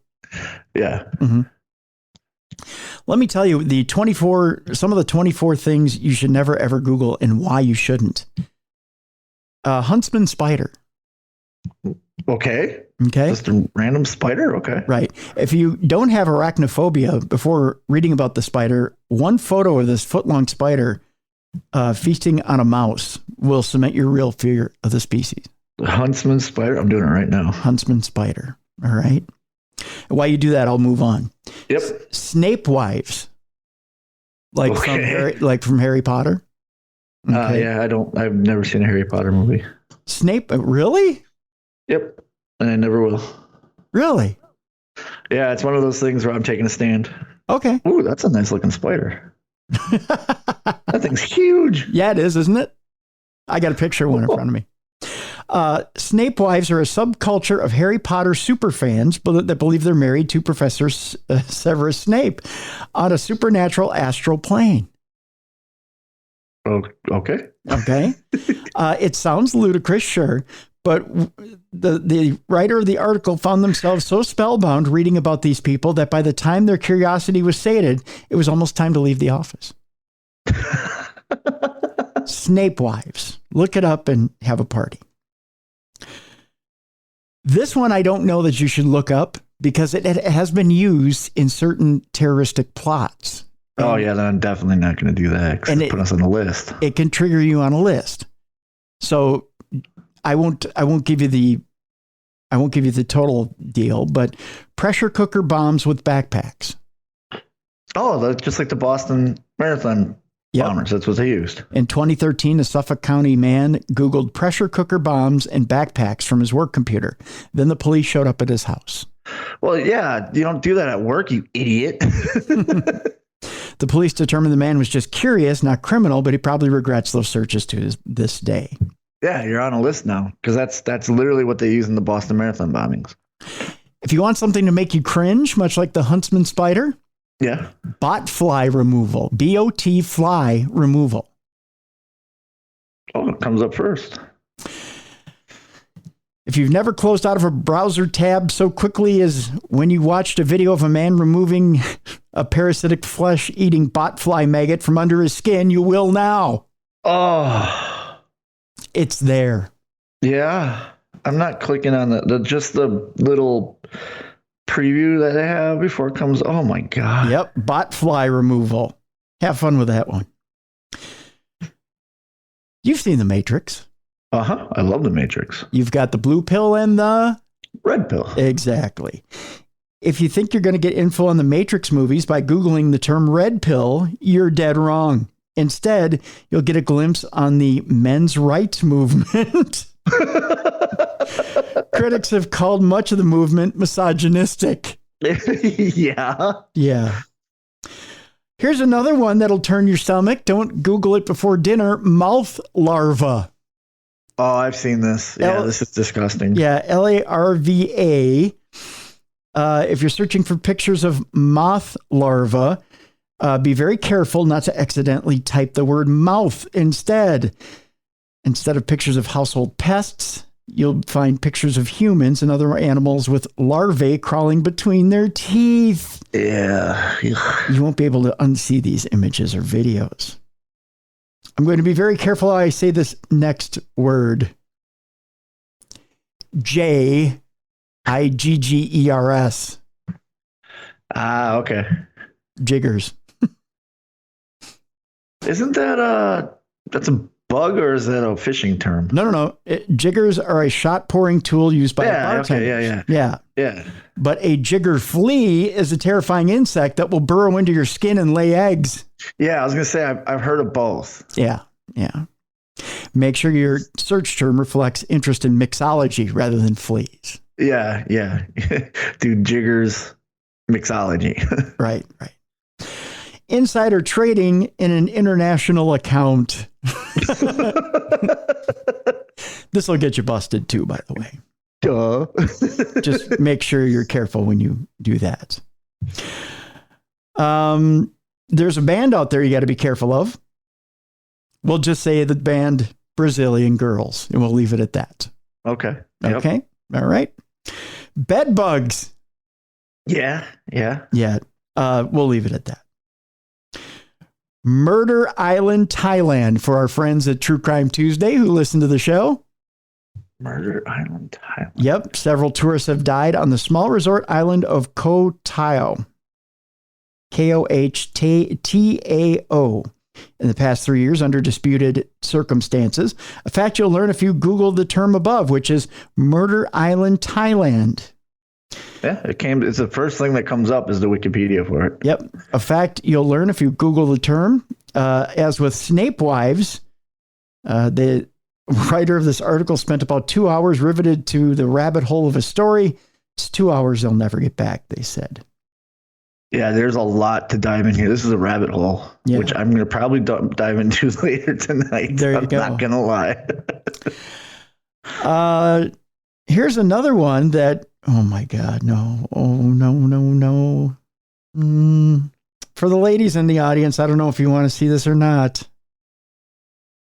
The term blue waffle. Oh, yeah. Oh, that's a common term. We've been using that as a running joke for years. In 2010, a hoax called blue waffle disease hit the internet with the graphic of infected female genitalia. In 2013, a constituent reached out to New Jersey City Councilwoman Kathy McBride about the so-called epidemic. McBride was alarmed, not realizing that the date was April 1st. A year after that or 2 years after that, Eggo released a joke where they said introducing new blue waffles. Mm-hmm. And it was, well, not Eggo themselves, but somebody put Eggo's coming out with new blue waffle. Yeah. So then that would make people go and type in blue waffle. Yeah. The disgusting pictures come up. Yep. Whatever you do, don't go to Google and put in I love dick. This has to do with comedian Samantha Bee. The phrase makes up the show title, I love dick, and it's difficult to Google without graphic consequences. Add Amazon Prime streaming video if you want to see Samantha Bee's show. Okay. Yeah. Otherwise, you'll get everything. Also, Full Frontal, which is Samantha Bee's late night comedy series. You probably want to add something to that too, or you'll get other circumstances. Yeah. Also have safe search turned on. Yeah, definitely. Yeah. Here's one if you want to stick to your diet and never want to go eat fast food again. Okay. Things people have found in fast food. People claim to have found everything from hardware parts to whole chicken heads in their fast food. If you read enough of these accounts, your options for guilt-free dining could be severely limited if you still have an appetite at all. Things people have found in fast food. That also comes up if you type in like famous urban legends. Really? Yeah, they come up with fast food stuff like the whole-headed chicken and the rats and all that. So because it's all urban legend. Oh, God. You'll never look at someone's stomach again the same way when you Google belly button bugs.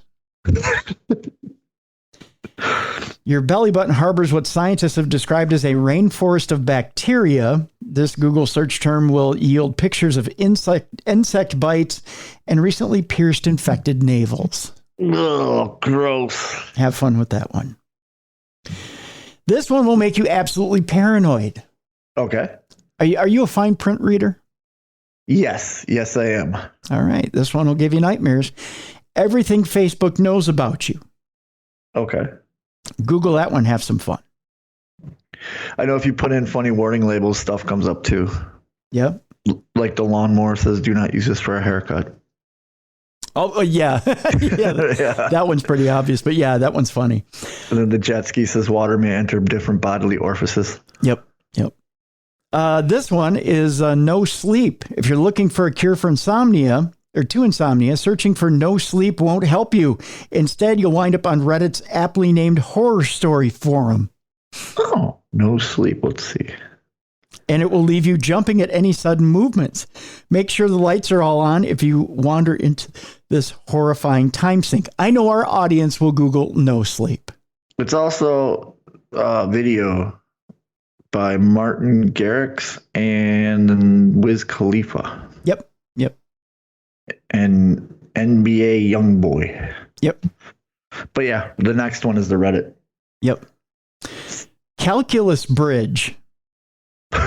You may think this is a high school math term, but in the dental world, a calculus bridge is also known as tartar bridge. Ugh. It's an intense oral plaque buildup that can lead to receding gums and bad breath. And the pictures of this dental malady can be your worst enemy. There's a picture of a guy chewing on another guy. No. Oh, there we go. There's the disgusting stuff. Okay. Don't need the magnifying glass right there, but hey, what are you going to do? Okay, here's one that's interesting. Your favorite thing plus cancer. So it could be pizza plus cancer or grilled steak plus cancer. And it will likely yield at least one shaky report linking that thing and the disease. Even owning a dog can be linked to cancer by some sites. We don't want you getting rid of your dog, by gosh. So No. Whatever medical symptom you have right now, put that in Google. If you're feeling ill, call your doctor. Spending any amount of time researching your symptoms online could easily convince you that your cold is actually a rare genetic disease or that upset stomach could be cancer. It's lupus. It's lupus, yes.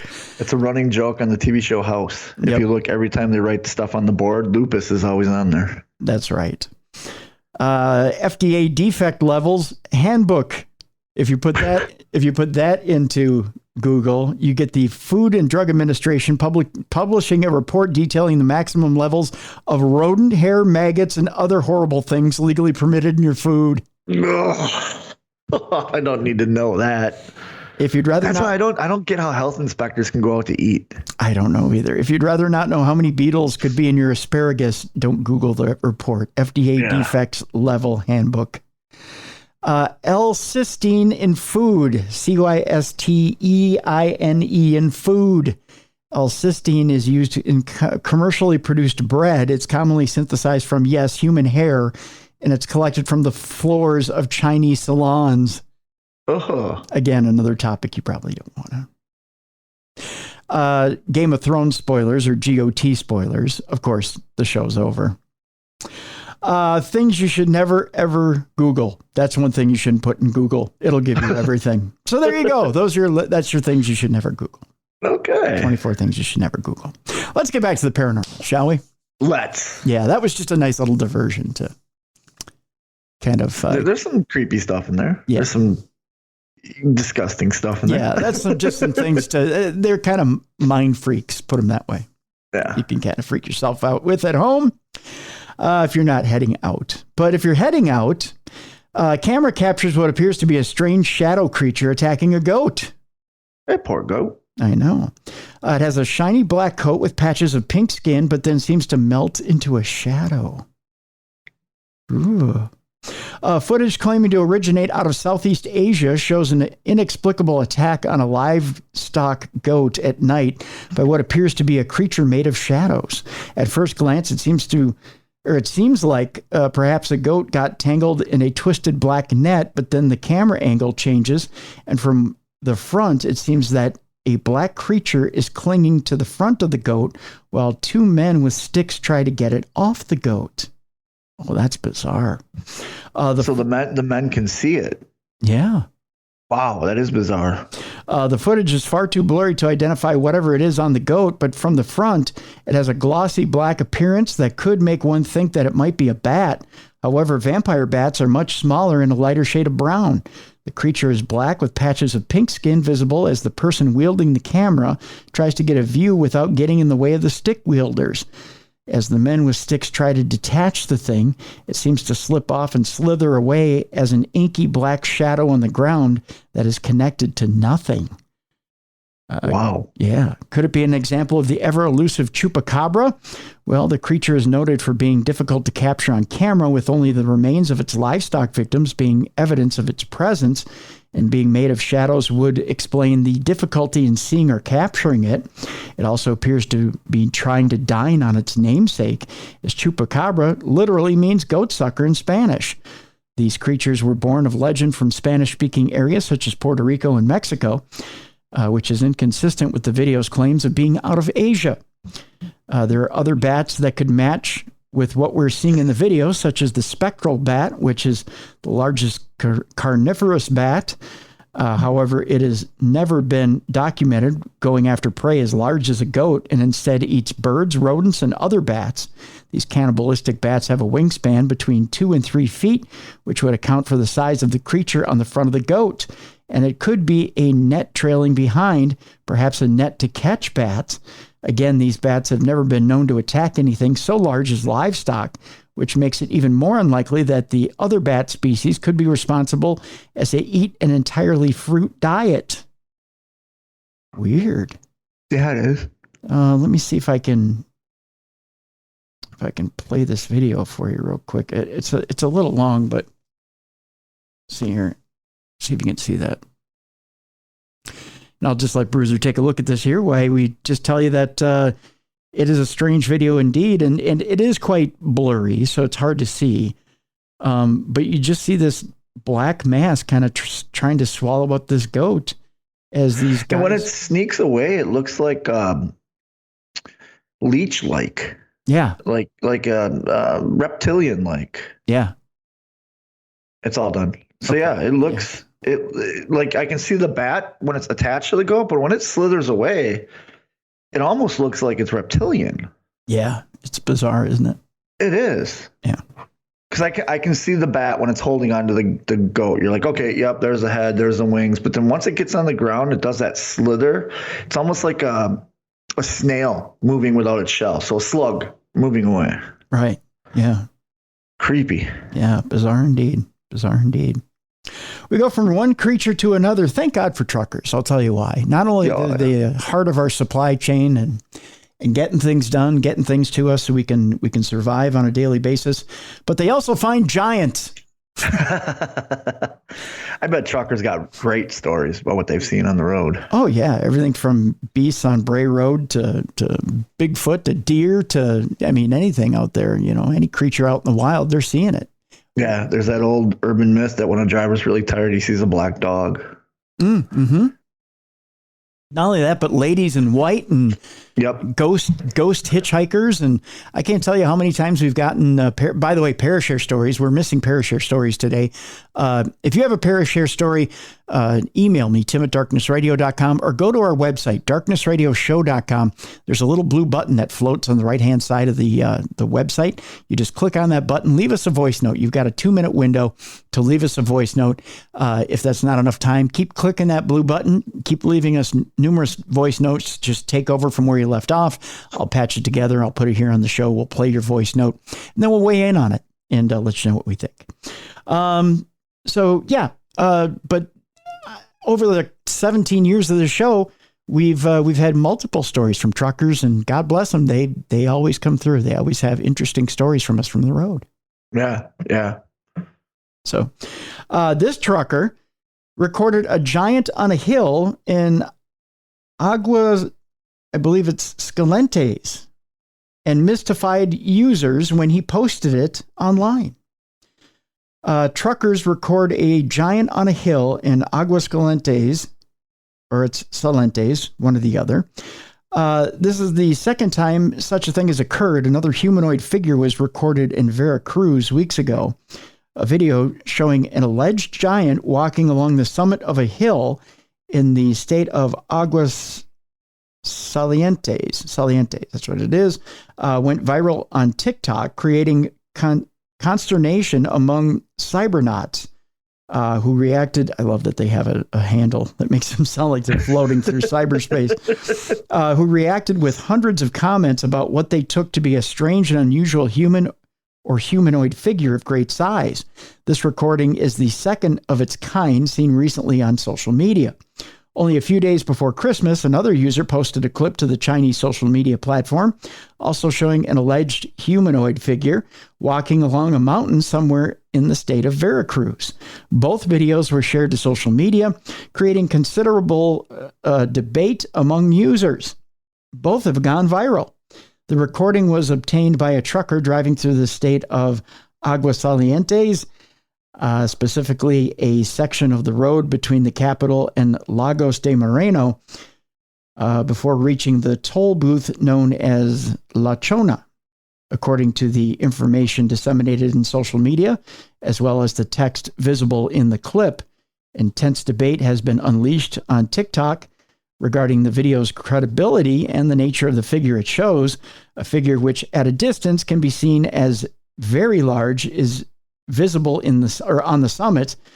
Theories regarding the nature or origin of the creature begin to arise among users. Some of the popular theories were centered on the humanoid figure being a giant. The trucker recalled the experience of TikToker Andrew Dawson during a trip to Canada, where he had lived through a similar situation on Whistler's Peak in the state of Alberta. Dawson's story generated controversy among cybernauts after social media disseminated several of the TikToker's video showing his effort to find evidence of the alleged giant. However, it later became known that the youth had died during his odyssey. Interesting. Yeah, very interesting. And then I'll show you here, Bruce, if you can see this. These are the videos to give you a scale picture of how big that person is on that mountain. It's up on top there, huh? That's up on top. That thing is huge. That is huge, isn't it? Yeah. That's a huge humanoid on top of that mountain.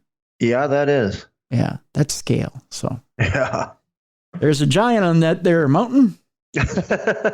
Someday I'm going to take that giant down on that there mountain. That's a big humanoid, whatever that is. That's a big, big boy. You ever been to the graveyards in California?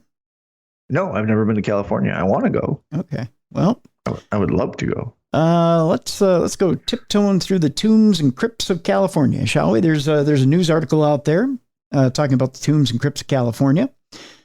And there's some interesting ones at that. Upon hearing the word tomb, you might think of Lara Croft, or Indiana Jones crawling through a stone-walled, spider-infested room. But it's not as scary as that in California. In fact, some of them are quite beautiful. Really? Yeah. I know Louisiana's got some pretty ones. So yeah. There's thousands of tombs and mausoleums across the Golden State. Here's 5 that stand out if you're headed to the Golden State this winter to try and get away from maybe some of the cold areas you're in. I know Bruiser's not in a cold area at all.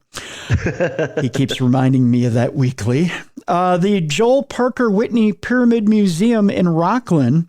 It's located near the 11th hole green of the Whitney Oaks Golf Course, and it's a granite pyramid that serves as the tomb for Joel Parker Whitney and other members of the Whitney family. It's built in the mid-1880s. The tomb sits at 15 feet high and 40 feet wide at its base, inside of an encircling granite rock wall. The fort that Whitney built for his children when they were young, the tomb is the youngest man-made monument on the site. At the rear of the tomb, just outside the fort, is a large granite rock where several Neisman mortars are located that date back thousands of years. The choice of a pyramid as the shape of the tomb is not a random one, as Whitney was interested in pyramidology since a visit to the 1867 Paris exhibition. Whitney was visiting the exhibition to find investors into Colorado mines and real estate, where he would end up making much of his wealth.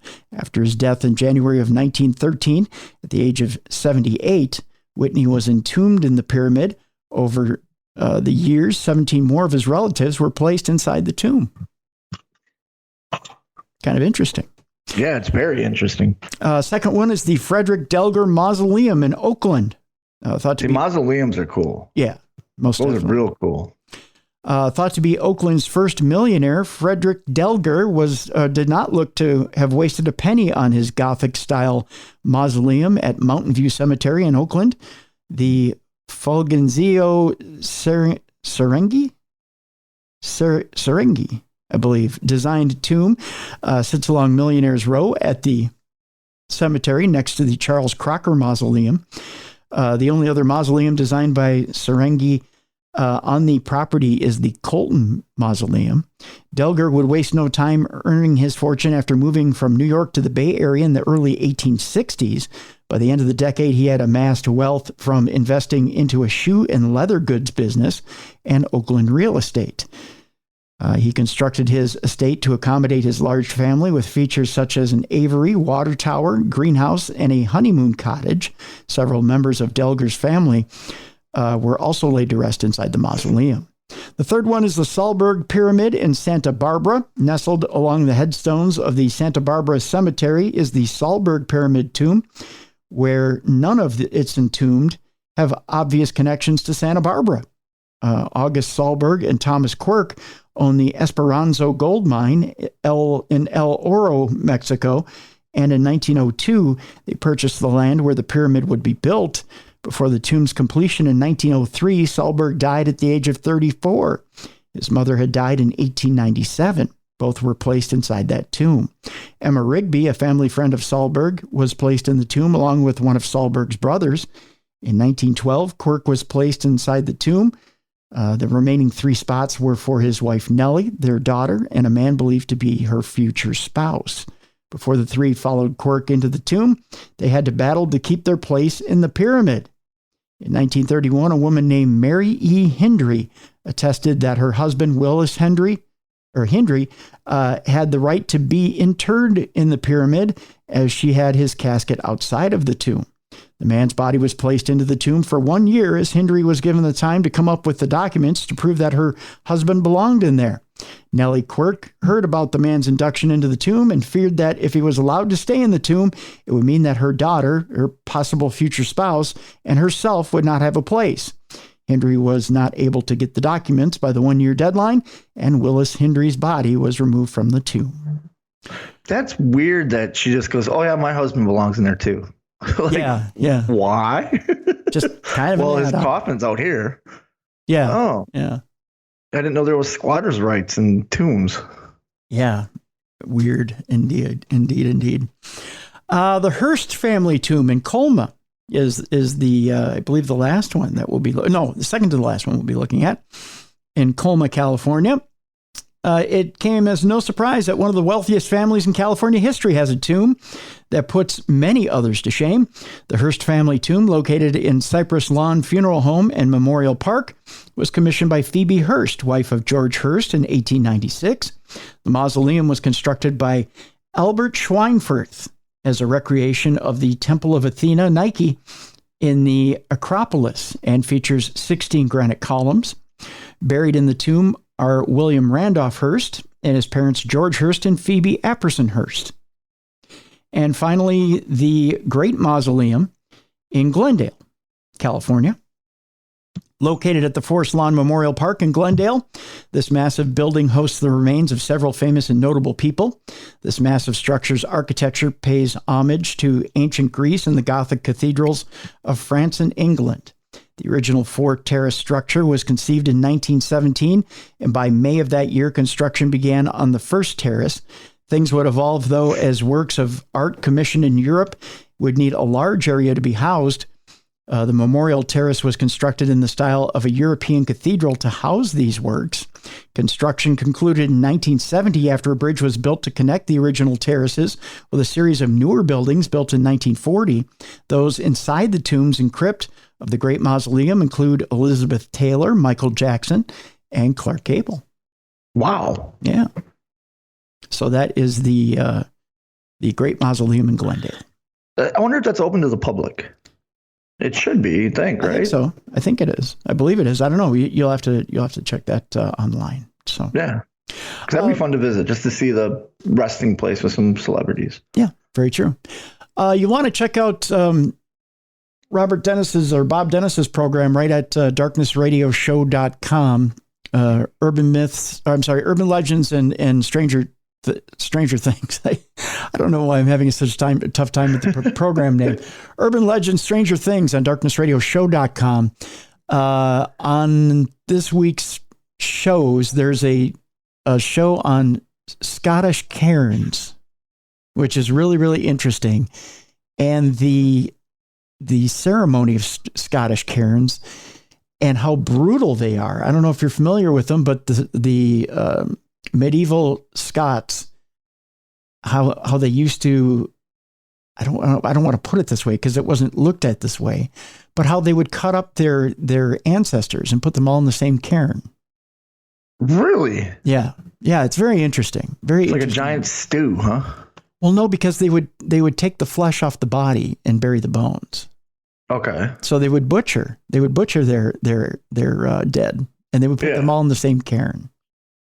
So that's the reason I bring up this story today about the mausoleums in the famous California, to tie into Bob Dennis's show, which we want you to check out either on Swellcast or you can check it out on darknessradioshow.com. So they're, like, I say it every week, but I love his voice. I love the story. He's a great storyteller. Yeah. Yep. They're short, sweet, to the point. You can get through a couple in a car ride, or like I do when I tan, Each show is less than 5 minutes. So yeah, I get quick 2 to 3 in when I tan. Mm-hmm. Yep. A quick show, quick hit of the paranormal, and you get an interesting topic with each show.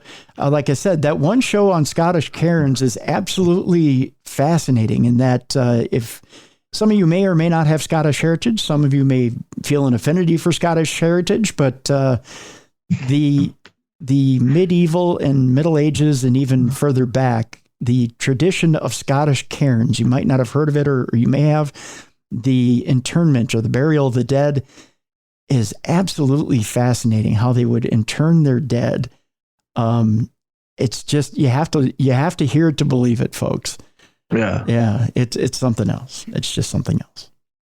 Let's move on. Top 10 most paranormal or most popular paranormal beliefs, including ghosts, aliens, and witches. Almost half of Britons or British claim to believe in the supernatural, with Londoners calling themselves to be the most spiritual with the strongest belief in witches. Really? Yeah. That's this story right here. Ghosts, reincarnation, and aliens and UFOs are the most commonly held paranormal beliefs among Brits, research has found. More than 2 in 5 Brits, or 43%, claim they believe in the spiritual side of life, with 14% even having dabbled with a Ouija board in an effort to contact souls from beyond the grave. It makes sense. They have such a rich history over there. Very true. Those in London consider themselves to be the most spiritual in the country, believing most in witches. Meanwhile, residents in the Umber are most open-minded to mind reading and psychic powers, while Northern Ireland residents are the most likely to expect a Bigfoot sighting. In Ireland, huh? Northern Ireland. Yep. Okay. I'm going to have to travel to Northern Ireland. The poll of 2,000 adults also revealed an even split when it comes to those who believe in an afterlife and those who don't, but 33% are more skeptical, with those in the West Midlands the most dubious about supernatural phenomena. Jamie Morris, director of programs at Sky, which commissioned the research to launch its new mystical drama series, Souls, said, "I find it intriguing to see how spiritual, or indeed how skeptical, British people really are." The study also found Londoners marked themselves as the most susceptible to the supernatural, being the most likely to believe in legendary beings and conspiracies, including demons, zombies, and that Elvis still lives. By the way, Elvis's birthday was last week, and he would have turned 88 years old. It's funny that people think Elvis is still alive. Yeah, it's insane. I mean, he, with as much abuse as he put on his body, he wouldn't have lived to 88. I don't think he would have lived to 88. No. It also emerged that almost half, or 49%, followed an organized religion in Britain, while 24% opted for an atheistic viewpoint, and 13% chose agnostic. However, 70% feel there are some things in life that science and rational thought cannot explain. Of those who believe in the supernatural or paranormal, most, or more than half, 52%, were spurred on by evidence they discovered themselves or a firsthand experience which proved to them their belief was real. 35% just have a gut feeling that whether their belief is ghosts, little green men, or werewolves, the truth is out there. However, a quarter of those surveyed, 24%, are embarrassed about one or more of their feelings, and 26% have received mocking comments at some point for sharing their unconventional views. The study, carried out via one poll, also found that 23% have seen or spoken to a deceased relative in a dream, and 22% have felt a presence in their home. Okay. So there you go. Again, it's a very rich history over there, so it makes sense. And the numbers, pretty much what I thought it would be. Yeah, most definitely. It's that time now, folks. We have one story left in the program. Before we go to that one story, it's time to check in with our psychic pup, Ziggy Starpup. Oh, she's doing fantastic. Like, she's surprising me. She is. Something, folks, I'll tell you this much. She, when we started as kind of a lark, it was, we heard the psychic hippos and psychic giraffes doing the FIFA. You and I don't watch FIFA. That's right. It was World Cup. World Cup time. Yep. I pitched, hey, what if Ziggy did football picks? Because you and I watch football. And if you check out the darknessradioshow.com, or you check out the TikTok page, we have videos of how I help her, or not help her. She makes the choice. I just hold up the team logos. And the thing is, she doesn't pay attention to stats. She doesn't pay attention to injuries. She doesn't pay attention to rivalries, the stuff that you and I discuss before we go live on air. Right. She doesn't know any of that. She just looks and eats whatever one she likes. Right. And she's been doing amazing this year. In 5 weeks of NFL action, she is 8 games over 500. Yeah. That's pretty darn good. That's really good. I don't know a lot of humans that are 8 games over 500 picking. And there's a lot of games here, folks. Yeah. A lot of games. Yeah. Yeah. I think I have a psychic puppy. I think you do. I think you do. Now we're going to get down to the nitty and the gritty, as the kids say. We're coming up on playoff time. Yes. Yep. So we're going to put up playoff picks for Ziggy, and I'll put mine up. You'll put yours up, and we'll see what happens. She's been beating us, which is, I have to say, it's kind of embarrassing because my dog beats me. So we're gonna put our picks up. You'll be able to see them. There's a Ziggy's Picks tab on darknessradioshow.com. You'll be able to see just exactly how Ziggy's been doing. So I have to update everything. I've been a little behind, but you'll be able to see everything there in how Ziggy did. Did I tell you that the Detroit Lions commented on the last video we posted? Because we posted, you posted on the Darkness Radio stuff, then I posted on my TikTok, and then Mrs. Bruiser posted on hers. And the Detroit Lions, within 2 minutes of us posting it, just responded with nope. Oh, because Ziggy picked the Packers? Ziggy picked the Packers, and they just responded with nope, which is great because that means they watched the video. Well, I tagged the Detroit Lions in it. So did Mrs. Bruiser. Yeah. So yeah, they had a little attitude coming into this week. Yeah. Yeah, they did. Yeah. They did. And it's just so fun to do with her. Like, she gets a treat afterwards. She knows she gets a treat. Yep. And we've been dressing her up lately for the videos. Yep. So we've been having a lot of fun with it, folks. We really have. And we hope you've been having fun with it too, and that you've been checking out Ziggy online. And you don't even have to be a sports fan, no, or a paranormal fan or a true crime. You just have to be a fan of animals doing human stuff. That's right. Because that's what she does. And we try to make it fun. Yeah. And it's 100% her making the picks. It's not me. Yep. That's right. That's right. And it's just fun that the Detroit Lions saw it. That's fun. That's fun. So yeah, and there's plenty of comments and stuff on there. Like, somebody was complaining that we only did Packer games for a while, and what we try to do is we do game of the week was one that we video, right? Because that's the most important game. And the reason we did the Packers this time was because that if the Packers won, they went to the playoffs. Yep. But we've done, someone always says, well, you only do Packers and Vikings. And it's just we do game of the week, and it just so happens, well, the Vikings are really good this year, and the Packers had to play to survive. Yeah. Well, look at it this way: we did a Lions-Packers game, and she happened to pick Packers. So yeah, that's. I have noticed with her pick, she's a huge Chiefs fan. She's been choosing the Chiefs nonstop, which makes me happy because I'm a Chiefs fan. There you go. Yeah. I'm hoping and an Eagles fan. That's her other one. That's her Eagles. I've noticed she's picked my Vikes a lot this year. She has. Yeah. And she's come through with your Vikes a lot this year. Yes, she has. So keep going, Ziggy. That's all I got to say. And if I'm correct, dogs are colorblind, correct? They don't see green and white, I think. I don't know. So when I hold the logos up, it's not like she sees bright colors and you know what I mean? Yeah. It's you've seen it. She goes after, and there's times where I've sent you videos where she really doesn't know which team to pick. She's going between the two. Yeah. I know. There's times where she looks, and then boom, she hits it. So Ziggy was 9-7 this week. She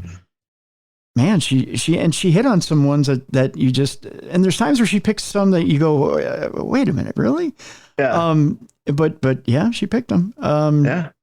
So I more power to her. Take that, psychic hippo. That's right. Take that, psychic hippo, or psychic whatever that was picking in the World Cup.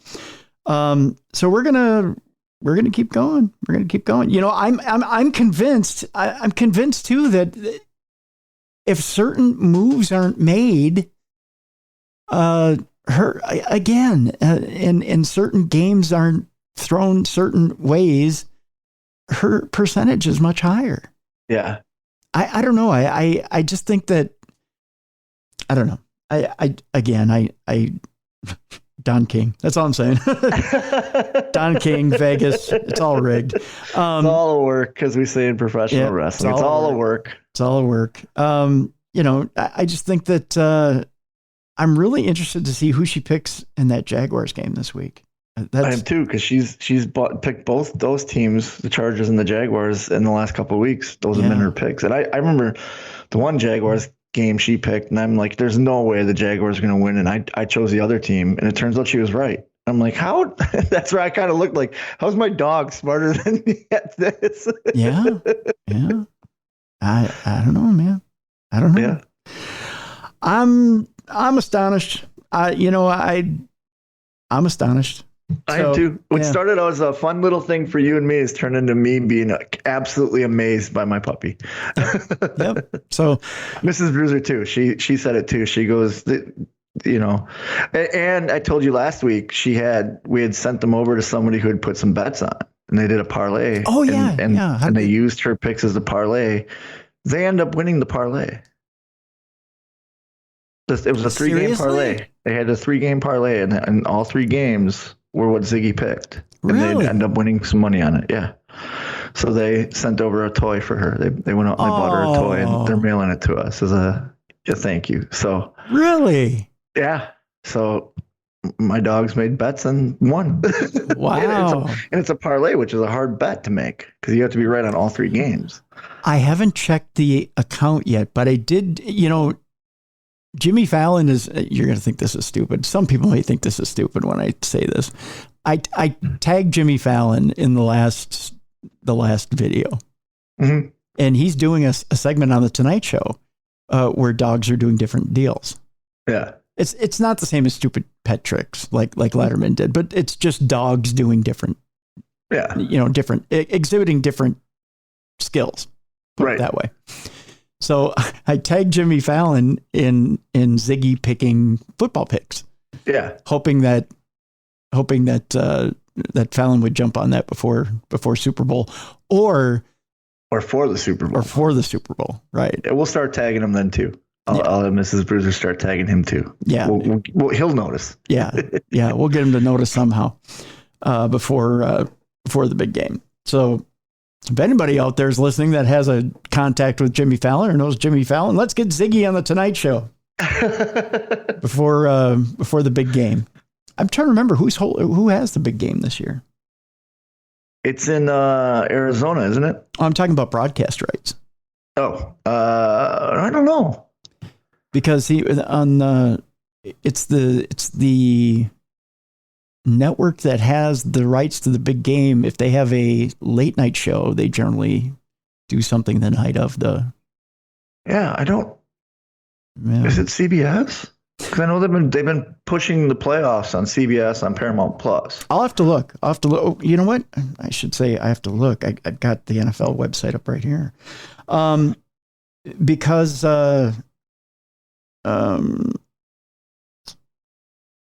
when the Super Bowl was here in Minneapolis, that was the year NBC had the Super Bowl. So we had Jimmy Fallon here in town. Okay. And he did the Tonight Show from one of the theaters here in town. Oh, that's cool. Yeah. So he was here locally doing the Tonight Show. The Tonight Show aired from here. They did, how they debut a brand new program right after the Super Bowl.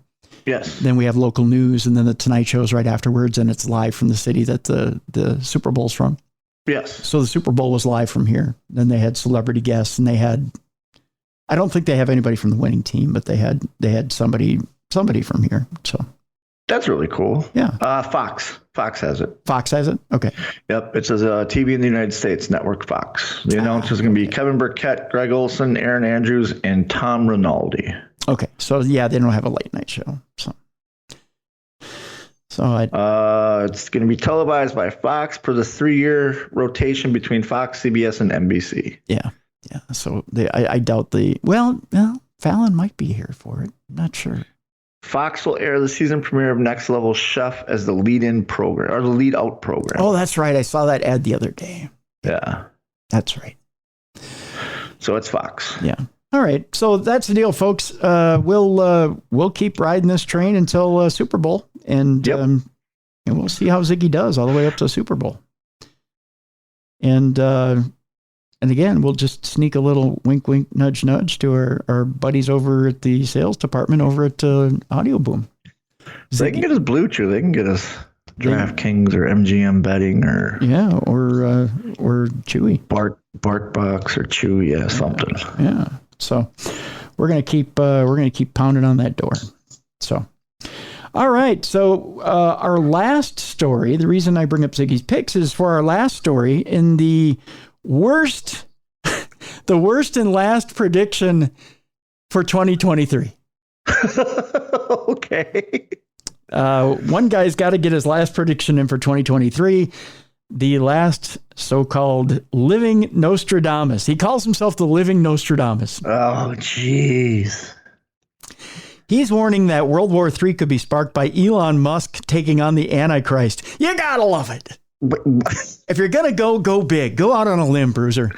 So what he's saying is the Antichrist is going to make himself known in 2023, and Elon Musk is going to go, ladies and gentlemen, I got this. Not only that, he's going to tweet it out. I got this. You know why he's got it? Why? Because he's a Knights Templar. Okay. Woo! So he's going to tweet out, I got this, hashtag Knights Templar, hashtag down with the Antichrist, hashtag Twitter. The weed is strong with this one. Yeah. Yeah. Living Nostradamus has seen into the future and believes that World War III could be sparked by Elon Musk fighting the Antichrist. Yeah, you heard it here first, folks. Investigative paranormal Athos Salome previously told the Daily Star how the Tesla, SpaceX, and now Twitter boss could be a Knight Templar, and 2023 will see the Antichrist return. Okay. All right. Setting it up for you here. The Brazilian's theory means that despite the leader of the Russian Orthodox Church, Patriarch Kirill's description of the returning Antichrist sounding a lot like Elon Musk, they will in fact become his nemesis. Ooh, listen to this. This is good. Does he say who the Antichrist is, or no? He just we're still going. Okay. In January 2019, Kirill urged the public. That doesn't make sense. Urged the public to be careful when using the mobile internet because it represents an opportunity to gain global control over the human race.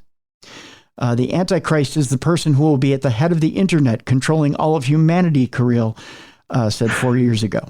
There's a head of the internet? I guess. I don't know. Athos now says that psychiatrists are already pointing to the mobile phone itself being the possible Antichrist of the modern era, as rather than a person. Its return is in technology. So does that mean Elon Musk is going to show up at my house and smash my phone? Well, technically, is that how he's going to take over? Is that how he's going to come back? He just goes country to country, state to state, county to county, city to city, house to house, smashing cell phones. Now, Athos is saying that he's technically the head of it because he bought Twitter. Okay, so if he's the Antichrist, how's he going to fight? Do we get to watch Elon Musk beat himself up? You're asking too many questions. We're not through the story yet. Oh, that's right. I'm sorry. See, you're the kid when we read the monster at the end of the book. You were asking too many questions before we got to the end of the book. Yeah, I waited to see Grover. You're right. Right. You wanted to know who the monster at the end of the book was. Yeah, but I had to wait till the end of the book. You just got to wait till the end of the book. Yeah, I have so many questions. I'm not patient. I'm sorry. That's okay. Just deep breath in. I just need to know if I need to put out a spread if Elon Musk is coming to smash my phone. That's all. Do I have to have some beer ready for him? What kind of beer does he like? I don't think he even likes beer. Is he going to replace my phone with something so I can conduct business? Wasn't he smoking weed with Joe Rogan? Okay, so I have to get him some sort of edibles or something. Like get him. He's just got to let me know. He's got to let me know. Get him the stickiest of the icky. Okay, so he goes on to cite psychiatrist Anna Beatrice Barbosa, who told a Brazilian podcast that in the apocalypse, it is written that people will be peacefully dominated and marked by a sign on the forehead and on the palm of the hand. All right. Anna adds that this sign can be interpreted as a mobile phone itself, since the device, when placed in the palm of the hand, reflects its light right in the center of your forehead. All right. That makes sense. Yeah, I can see that. I can see that. Yep. And especially that little Tweety bird. Right there. Right there. Yep.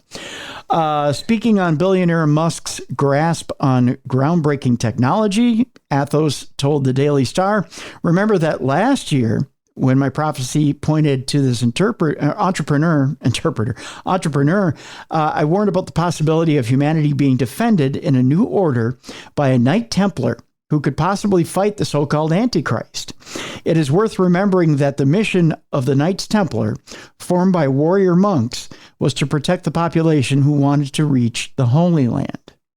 But if Elon Musk is the Knight Templar, okay, then who will be the Antichrist? Good question. Yes. Athos makes a point of stressing that the Antichrist will not come from the known first world, but from a state within another state, like Rome. Ooh. He believes that the materialization of this mythical figure could come from new technologies, artificial intelligence, and robotics. All the recent facts that are happening in the world, from the coronavirus pandemic to the genocide in Iran, are somehow interconnected, Athos said. Explaining his future telling, the 36-year-old said his predictions come from the study of occultism, mathematical applications, and calculations, and based on Kabbalah. Athos also added, my visions and predictions are based on science and the legacy of my ancestors. Science does not approve of the paranormal, but proves the technological science being the same thing used in different ways, including Kabbalah, which brings the greatest mysteries and prosperity of the universe. It is simple. The power is within you. So what he's saying is Elon Musk is going to have to fight a Tesla robot. No, I think what he's saying is... No, I know, I think he's saying that Elon Musk is fighting it from within by buying... Yeah. By buying that, I think he's fighting it from within. Gotcha. Right. He's taking over... Elon Musk. He's fighting technology by buying it and assimilating it. Thank you, Elon Musk. Yeah. You're right. Worst prediction of 2023. Worst prediction ever. I think Athos is full of shit. That's what I think. Too. I'm not inviting him over for a beer to smash my phone. No, I think he's been sitting on that mountaintop for too long. Wherever he's been. Yeah, I could make the worst prediction ever for 2023 too. That Athos is going to be right. Yeah. Yeah, I just think, yeah, wow. I've been huffing too much incense. That's what I think. Yeah. I think it's time to get off that mountain, off that Russian. You know, we used to have when I lived over in Northeast Minneapolis, we had a Russian Orthodox church across the street. They were pretty good people. They're very good people. Yeah. What's wrong with Athos? He's crazy, I guess. Does a little bit of the sticky icky. A little bit of the stickiest of the icky. He's got to, get the Snoop Dogg stuff because that Purple Kush is pretty good stuff. So, yeah, I don't know. Tomorrow on the show, Bruiser, he's very nice, very evil, and very psychic. He's Dadhausen. Oh, I'm excited for this. Brian Danhausen will be with us. He's got a pretty famous son. You might have heard him. Just had an article published today in the New York Times. Yes, he did. Yep. Yeah. He's moving up in the world. He is. Yeah. His father, however, very talented on his own. Yes. And he's going to get his props here tomorrow. Brian Danhausen is an extremely talented psychic medium, also a very talented paranormal investigator. We'll talk to him tomorrow about his gifts. We'll talk to him about his psychic technique, which is very interesting. I sat down with him in the process of 1 year, 2 different readings on either side of the year, one in August a couple of years ago and one in August of last year, and got a reading with him originally out of curiosity. But these 2 readings have really changed my life and changed the course of my life. And I'll explain how in tomorrow's show. But he's helped me deal with current fears, past fears, and childhood fears. And I'll explain again tomorrow how that's helped. I won't go into the full story because a lot of it's very, very personal. But he's able to see things that no one else has been able to see psychically. And it's pretty amazing. And he did it all while wearing headphones. Wearing headphones, looking at me, seeing the things around me, and then painting a picture. And then turning the picture around and explaining to me what he saw. And we'll ask him how exactly his gift works. We'll ask him what it is he sees and who it is that tells him what's going on in that person's life. And how he came about this gift. So that's coming up on tomorrow's show here on Darkness Radio. It's going to be an exciting show. Looking forward to having Brian on and chopping it up with him.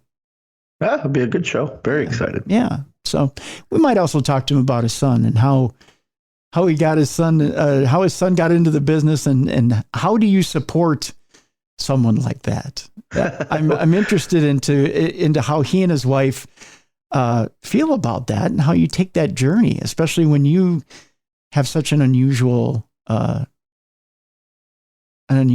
profession as you have. Right. Because Brian his son's a self-made millionaire. Yeah. Brian has a day job. Yeah. On top of being a psychic. Right. So when you do all this stuff and then your son has this unusual job he wants to do, what is Christmas like? That's what I want to know. What is Thanksgiving and Christmas like? So we'll ask him that as well. So it's going to be an unusual program tomorrow, a good program. So a good program tomorrow on Darkness Radio. So we got that coming up. So Bruiser, what do you have coming up down the pike here?